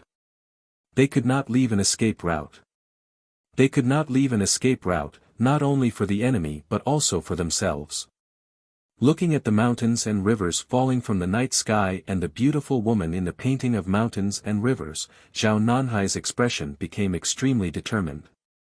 His Taoist robe was set ablaze in the cold wind. He was the current great divine priest of the South Sea. He had inherited the legacy of the great divine priest of light from 600 years ago. He had cultivated the most profound West Hill divine skills and was burning the purest Haotian divine flame. He burned himself and turned himself into a candle, illuminating the dark Taoist hall. Yi Hongyu came in front of him and entered the world of light. She held the virtual sword made of light and looked calm. She did not stab out. Her divine robe fluttered and looked a little pale under the light. She entered the world of light just like a vermilion bird, diving into the forest without hesitation. The world of light and the burning forest were filled with horrible killing intent. Would the vermilion bird's feathers be burnt? Would the flower of blood bloom? Yi Hongyu looked indifferent. She did not care because she was also burning. Endless Haotian divine flame gushed out from her body and penetrated the bloody divine robe of judgment. It broke through Zhao Nanhai's Haotian divine flame and swept across the forest. The forest was burning. The vermilion bird in the forest also started burning. It spread its wings in the night sky and spat out flames. Countless sparks splashed on the stone walls. The petals of the flower of blood turned into transparent flames. It was chilling and horrible. West Hill divine skills against West Hill divine skills. Haotian divine flame against Haotian divine flame. She was the great divine priest of judgment, but she was also the Tao addict who knew everything. She had learned the West Hill divine skills since she was young. How could she be unfamiliar with the Haotian divine flame? Who was more powerful, her divine skill or Zhao Nanhai's?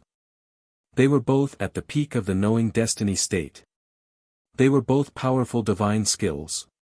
One was old and ruthless, while the other was young and powerful. If it were any other time, there would be no answer. But tonight was special. Zhao Nanhai was here to kill. He would not risk his life, no matter how determined he looked. Yi Hongyu was burning her soul and life, even though she was expressionless. The divine hall of judgment shone brightly, and the temperature suddenly rose. The tables and chairs engraved with flowers instantly turned into ashes, and even the black jade throne began to emit green smoke. The hierarch looked serious and took a step into the battlefield. The middle-aged priest lowered his head. No one knew what he was thinking. Suddenly, a howl came from the blazing sea of divine flame. The howl was clear and sharp. It sounded like a bird, a legendary bird. Xiong Chumo's expression changed again. The middle-aged priest still lowered his head. His face was illuminated by the Haotian divine flame and looked serious.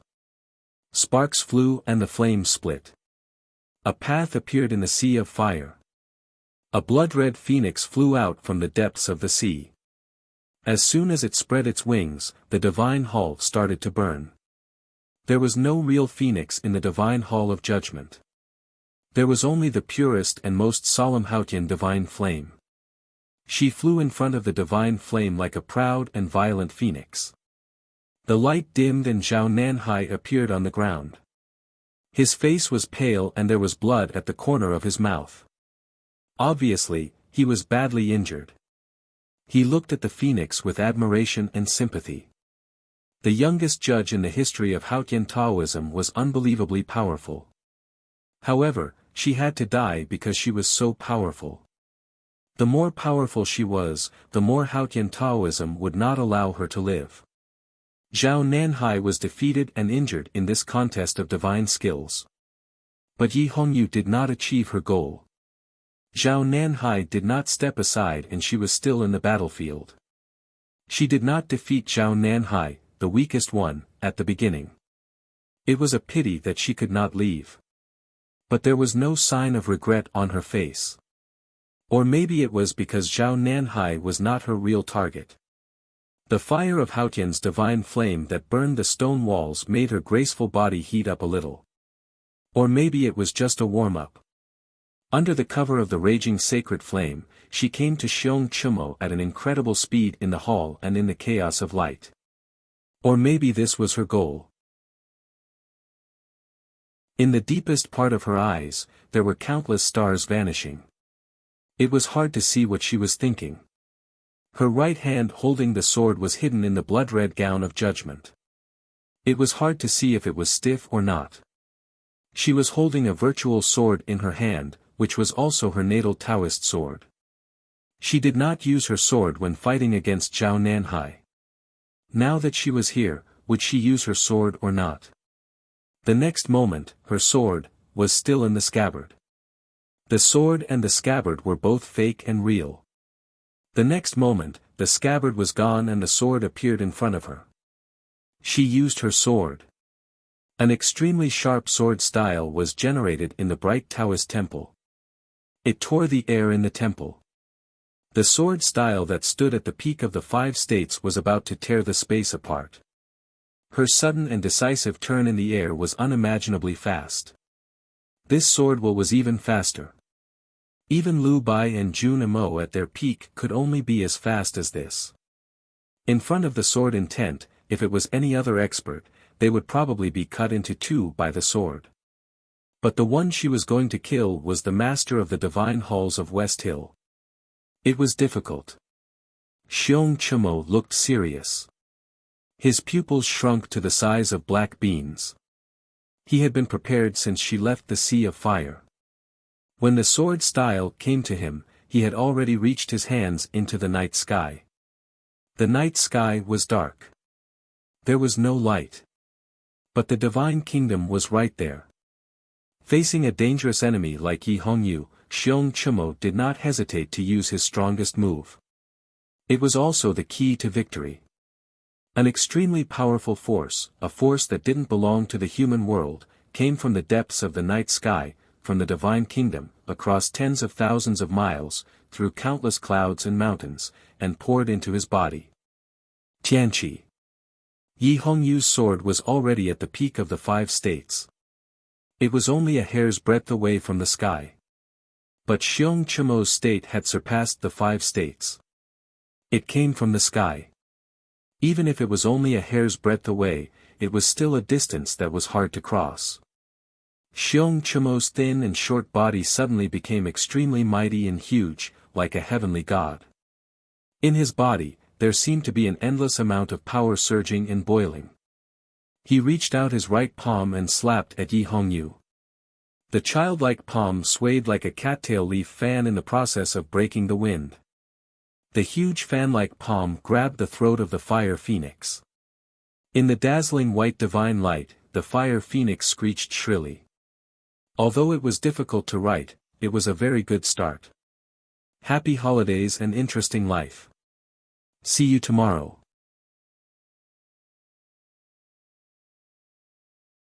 Chapter 1062.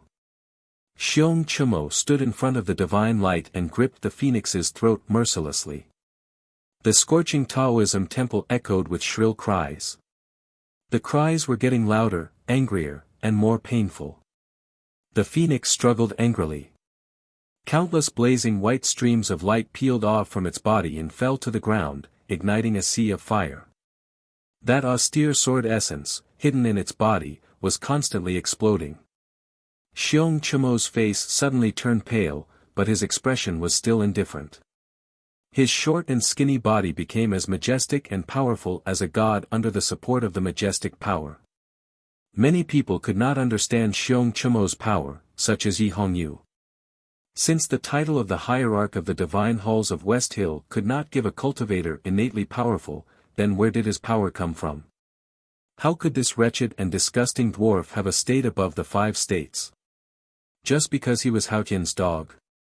Some people tried to come up with an answer, but it was all speculation. Xiong Chumo was still standing behind the light screen. He was so powerful that he gripped fate and the phoenix's throat. It was unfair that he continued to be invincible. Xiong Chumo's huge palm moved forward. The night sky above Peach Mountain seemed to move closer to the ground with his movement. An unimaginably powerful force slapped down. The flame phoenix let out a mournful cry and its feathers scattered in all directions. The peerless sword intent that shot out from its body was unable to resist the pressure of the night sky and shattered into countless pieces. The sword style was smashed by Xiong Chumo's palm. Countless pieces of sword intent shot out and landed on Yi Hongyu's body.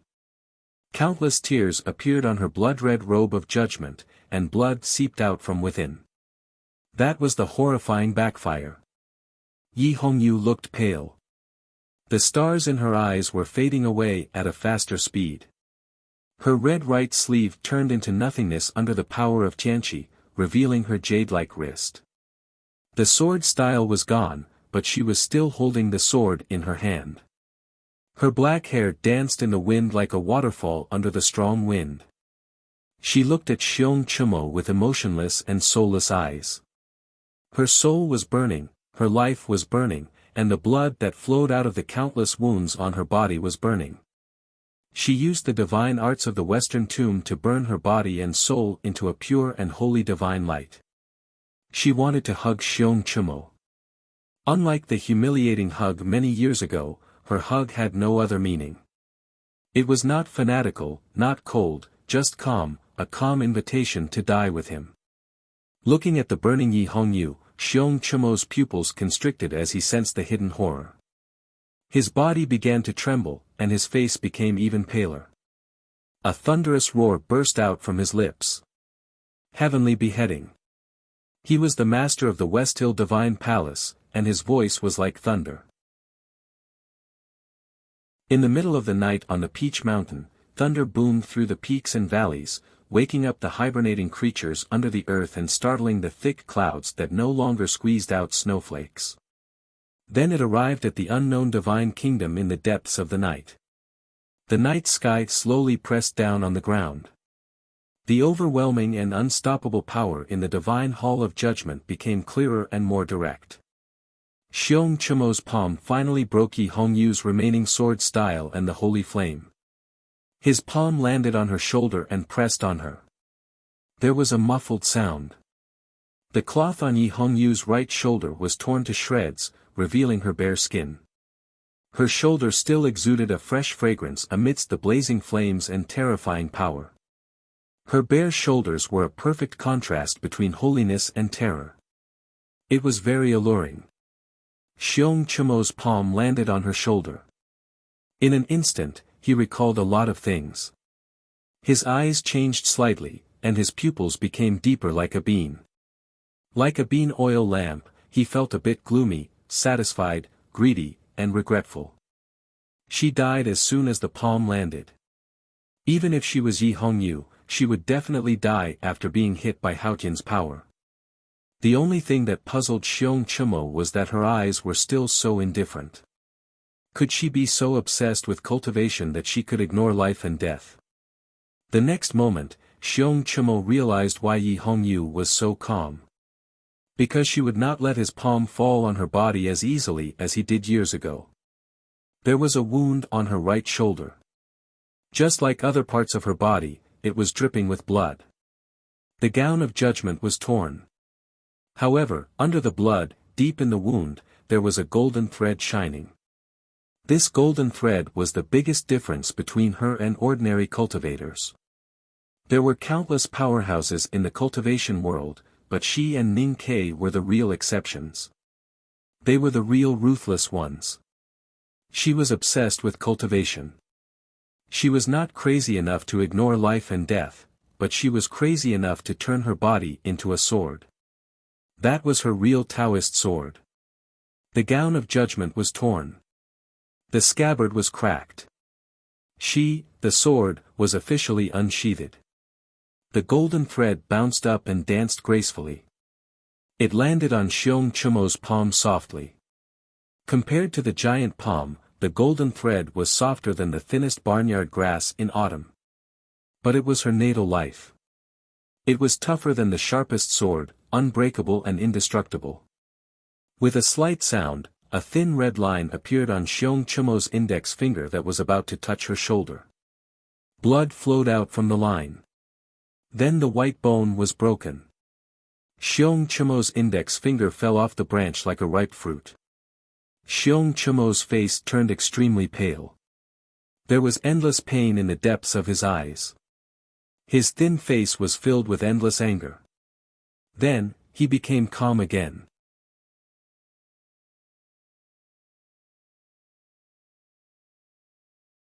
Seduction and holiness did not contradict each other, at least at this moment.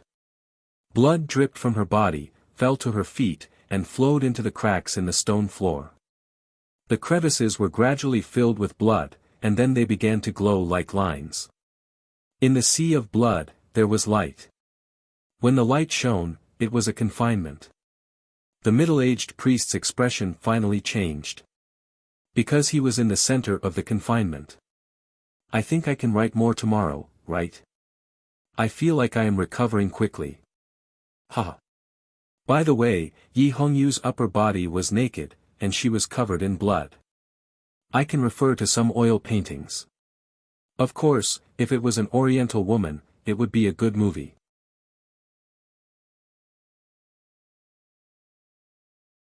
Chapter 1063. In tonight's battle, Yi Hongyu would first fight Zhao Nanhai, then the hierarch, and finally the middle-aged priest. It was an arrogant choice, even if she was the arrogant Yi Hongyu. Because the three of them were too powerful, so powerful that she had no confidence to defeat any one of them. Her arrogance seemed ridiculous and hopeless. But what kind of person was Yi Hongyu? How could she do such a ridiculous thing? She did not know the meaning of hopelessness. Then what was the purpose of her 3 consecutive attacks? Yes, from the beginning until now, her goal had never changed. She had never thought of running away. She had never thought of leaving the divine hall of judgment. Not only did she not run away, she even wanted to catch the middle-aged priest. She wanted to exchange the middle-aged priest's life for another one. Undoubtedly, it was an arrogant idea, or even a gamble. But she did it, because she did not care about her own life, because she wanted that life. Because she had the confinement. She did not have the right time for tonight's battle, because Haotian had abandoned her. She did not have the right people, because the Abbey Dean had abandoned her. But she had the geographical advantage. The geographical advantage was where her feet were standing. She was standing on a smooth stone floor. She was in the divine hall of judgment. She was the divine hall of judgment. Tonight, she turned the solemn divine hall into a confinement. The confinement was no longer the most powerful Taoism in the divine hall of judgment. It had become a real prison. The former great divine priest of judgment had used the confinement to lock the former great divine priest of light for over a decade. Tonight, she was going to imprison the middle-aged Taoist and suppress him. The middle-aged priest looked solemn. The natural stream magical finger disappeared. He waved his sleeves, and the purest and most authentic Taoism Xiangong fell on the light screen. The light screen rose from the ground, stained with blood. It was the confinement itself. His sleeves were like hammers, smashing the air above the divine hall of judgment. But the light screen was not shaken at all. Seeing this, the middle-aged Taoist's expression became even more solemn. Zhao Nanhai and the hierarch looked even more terrible. They rushed over. They finally understood Yi Hongyu's plan. Naturally, they could not let her have her way. They had to break the confinement before it was formed. If she really locked the middle-aged priest in the confinement, the outcome of the night would be unpredictable. Xiong Chimo's chest and abdomen sunk in. Thunders came out slowly. The majestic force came from the sky and landed on him. Then it went out along with the thunders and bombarded the confinement. Zhao Nanhai followed closely behind. His expression was solemn and his palms were soft and gentle. Haotian's divine flame once again burned fiercely as if it was trying to melt the confinement formation at the bottom of the hall. Naturally, the middle-aged Taoist in the confinement formation would not wait to be killed. He looked at the night sky with a solemn expression. His hands that had retracted the natural stream magical finger changed into several shapes in front of him, fluttering like butterflies. 3 unimaginably powerful forces appeared in 3 different forms and landed on Yi Hongyu's body and the confinement array almost at the same time. Countless beams of light came and instantly lit up every corner of the divine hall of judgment. The confinement array was clearly illuminated. It was as if there were countless suns in the dark hall. When the light was at its peak, it was darkness that blinded everyone. Yi Hongyu, who was in the center of the light, and the other 3 people could no longer see anything. They could only sense their surroundings. The wounds on Yi Hongyu's naked body became more and more numerous. Her blood flowed faster and faster. She looked at the middle-aged priest in the confinement expressionlessly. Even though she could not see him, she still stared at him. The blood dripped onto the ground and flowed along the cracks, awakening the soul that had been hidden in the divine hall of judgment for countless years. The confinement array that was attacked by the 3 people did not break. Instead, it became even stronger. At a certain moment, a solemn shout seemed to ring out from the depths of the extremely bright light. The confinement array was finally formed. She finally succeeded in turning the divine hall of judgment into the confinement. She trapped the most powerful enemy and protected herself. Perhaps it was a kind of self-confinement, but she was willing to do it. At that moment, the middle-aged priest stopped the butterfly Sansho and slowly raised his head. The light dimmed and he saw Yi Hongyu who was covered in blood. Then 2 streams of blood flowed out from his eyes. In an instant, he was severely injured under the suppression of the confinement array. But he was still calm. So was Yi Hongyu. Her upper body was bare, and her beautiful curves were completely exposed to the night sky, to the moon and stars in the night sky, and to the people in the night hall, but her expression was very calm. She let go of the hilt of her sword. Since the beginning, she had used her Taoist sword twice and failed to hurt Xiong Chimo and the middle-aged priest. But now, she did not need to use her sword anymore. Xiong Chimo and Zhao Nanhai stopped. Because the confinement array was formed. She could kill the middle-aged priest with a single thought. The middle-aged priest looked at Yi Hongyu quietly through the screen of light.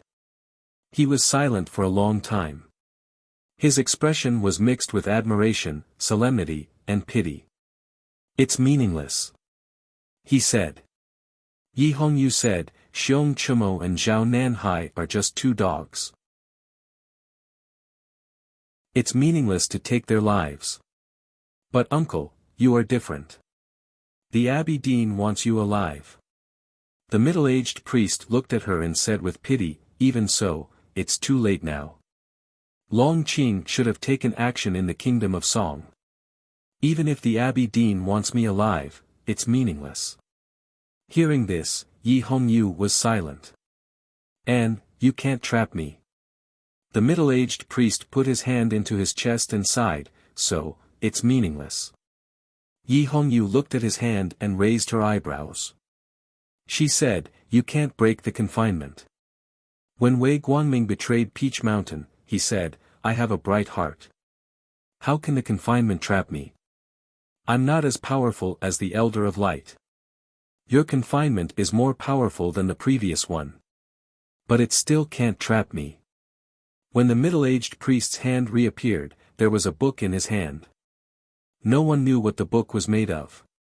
It was not crushed by the collision of auras in such a horrifying battle. It was hard to tell if it was new or old, but it gave off a mysterious aura.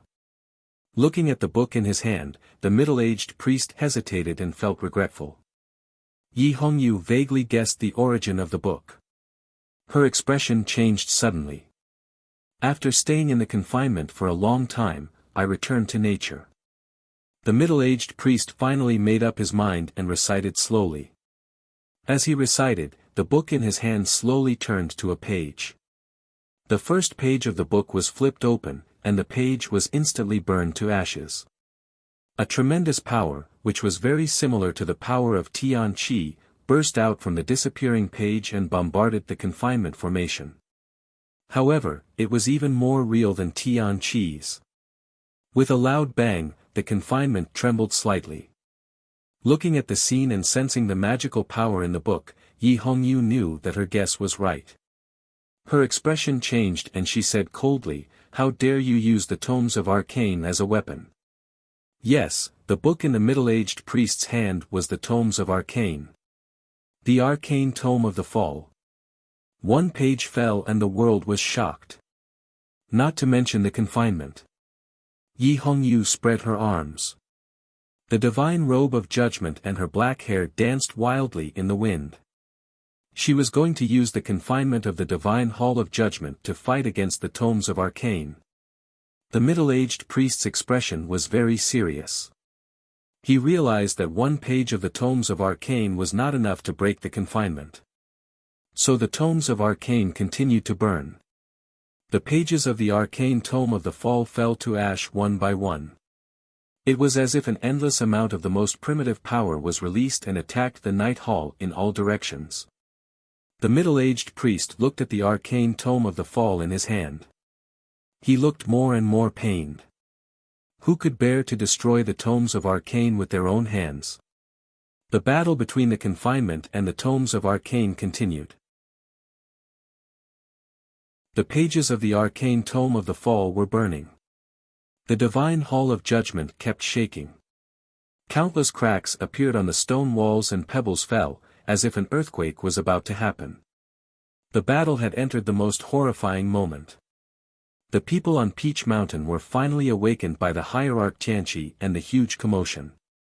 Tens of thousands of divine priests and deacons stood on the peaks and in front of the Taoist temples. They looked at the black and solemn temple on the edge of the cliff and watched it totter under the night sky. Their faces were extremely pale. They were panic-stricken and speechless. They were confused and did not know what to do. With a loud bang, the southeast corner of the divine hall of judgment collapsed. Countless pebbles shot up. Many peach branches were broken. Countless divine priests and deacons knelt down in tears. They did not dare to raise their heads or make a sound. The divine hall of judgment was filled with smoke and dust. Xiong Chumo stood outside the battlefield with a complicated expression. This was the battle between the arcane tome of the fall and the divine hall of judgment. It was a microcosm of the battle between Haotian and Taoism. Even with his power, it was difficult for him to join the battle. It seemed to be a long time, but in fact, it was very short. The arcane tome of the fall burned half of its pages in the hands of the middle-aged priest. Finally, the confinement was broken. The divine hall of judgment seemed to collapse the next moment. Yi Hongyu was forced back to the seat of heavenly black jade by the power of the arcane tome. Her face was pale, but her expression was still indifferent. The divine hall of judgment was silent for a long time. The middle-aged priest, Xiong Chimo, and Zhao Nanhai did not say a word. They looked at the woman covered in blood beside the seat of heavenly black jade with respect and fear. Almost, just a little bit more. Facing such a powerful team of Taoism, the young great divine priest of judgment was so close to turning the situation around and even leading the whole situation into her thoughts. If the middle-aged priest did not have the arcane tome of the fall, if he did not follow the Abbey Dean's order and used the arcane tome as a weapon of Taoism, Yi Hongyu might have won. Now she was defeated, really defeated. But facing such a powerful enemy, she forced the opponent to use all his trump cards and destroyed half of the arcane tome. She had the right to be proud and respected. Unfortunately, she still could not win. Yi Hongyu's face was pale, not because she was seriously injured, not because she was afraid of the coming death, but because she knew that if she lost, Yi Su would die. Her goal tonight was to capture the middle-aged Taoist and use him to exchange for Yi Su's life. The middle-aged Taoist said that it was meaningless, but she still had to do it. Because Yi Su, her elder brother, was the only meaning of her life since many years ago. The middle-aged priest put the arcane tome of the fall back into his arms with a pious look. Then he looked at Yi Hongyu and said sincerely, "You are very beautiful and powerful." Yi Hongyu said emotionlessly, "I know." The middle-aged priest looked at her and saw the stubbornness in her heart. It was like seeing the little girl who liked to climb trees and bully Chin Pippi in the abbey. He felt pity for her. "Unfortunately, you have to die." A corner of the divine hall of judgment collapsed. Yi Hongyu was seriously injured. She had no other choice. The middle-aged priest, Xiong Chimo, and Zhao Nanhai were still looking at her, standing in three corners. If she lost, she had to die because Taoism did not spare her a way out. She stood beside the seat of heavenly black jade. Behind her was the endless abyss. It might be a way out, but it was not a way out. At this moment, she suddenly laughed. Her laughter was full of anger and unwillingness. She seemed to be a bit crazy. She and Yi Su had worked hard for Taoism for many years, but they would die in the end. She could not accept it. She tried her best, but she could not change it. But would she accept her fate? No. People like her and Ning Ke might seem to be devout believers, such as Haotian and the Academy. But in fact, they would only believe in themselves. This was something that even Haotian and the headmaster of the Academy could not detect. Her laughter was cold, very cold. It was like a sharp Taoist sword that had been frozen by the snow sea for thousands of years. Then it was pulled out and echoed in the divine hall of judgment, as if it was slashing everywhere. The next moment, she stopped laughing. She said, "I want to live." Xiong Chimo looked at her and said mockingly, "Or you can try begging me." Yi Hongyu ignored him. She repeated calmly, "I want to live." The middle-aged priest said, "You can't live." The Abbey Dean had decided to kill Yi Su and destroy the new stream. Then she had to die. Especially after tonight, if she lived, Xiong Chimo would die and Taoism would sink into the sea of fire. Yi Hongyu said, "I will live." She said it calmly. She was not begging or pleading. She was just informing the Abbey Dean. She told the powerful people and the Abbey Dean that she would live as long as she wanted. Fresh blood flowed on her naked body, flowing through her exquisite collarbone, wonderful breasts, and into her charming navel. It was as if she had walked through a life without regrets on her perfect body. "I didn't leave because I wanted to do something. But now it seems that I failed. Yi Su will probably die. So I will leave. Do you think you can stop me?" She looked at the middle-aged priest and said indifferently, "Half of the arcane tome is not enough to kill me." The middle-aged priest frowned. He felt something was wrong. Xiong Chimo looked at her and asked, "How can you leave?" He pointed at the cliff behind her and said mockingly, Ning Ke and Haotian jumped down. Or do you want to jump down? Do you think you can survive? The cliff of Peach Mountain was so high that it reached the clouds. The most terrifying thing was the tactical array hidden inside and the unimaginable dangers at the bottom of the abyss. Even Wei Guangming did not dare to think about leaving like this. Ning Ke didn't die because Haotian jumped down with him. No matter how powerful Yi Hongyu was, she was not Haotian. If she jumped down from here, she would definitely die. It was quiet in the divine hall of judgment. The snow on the terrace reflected the moon. It was beautiful. Yi Hongyu looked at Xiong Chumo and smiled. She turned to the terrace. Blood flowed all the way. The snow melted when it touched the blood on her bare feet. She came to the terrace and leaned against the railing for a while. Then she jumped down. You're tuning into the Han Li's Wuxia Chronicles YouTube channel. We're so grateful for your support, and don't forget to subscribe to join us on this incredible journey through captivating stories. Your generosity through donations truly makes a world of difference, as it's the primary source of revenue that allows me to expand and enhance this channel for you. Thank you from the bottom of my heart for being a part of this adventure.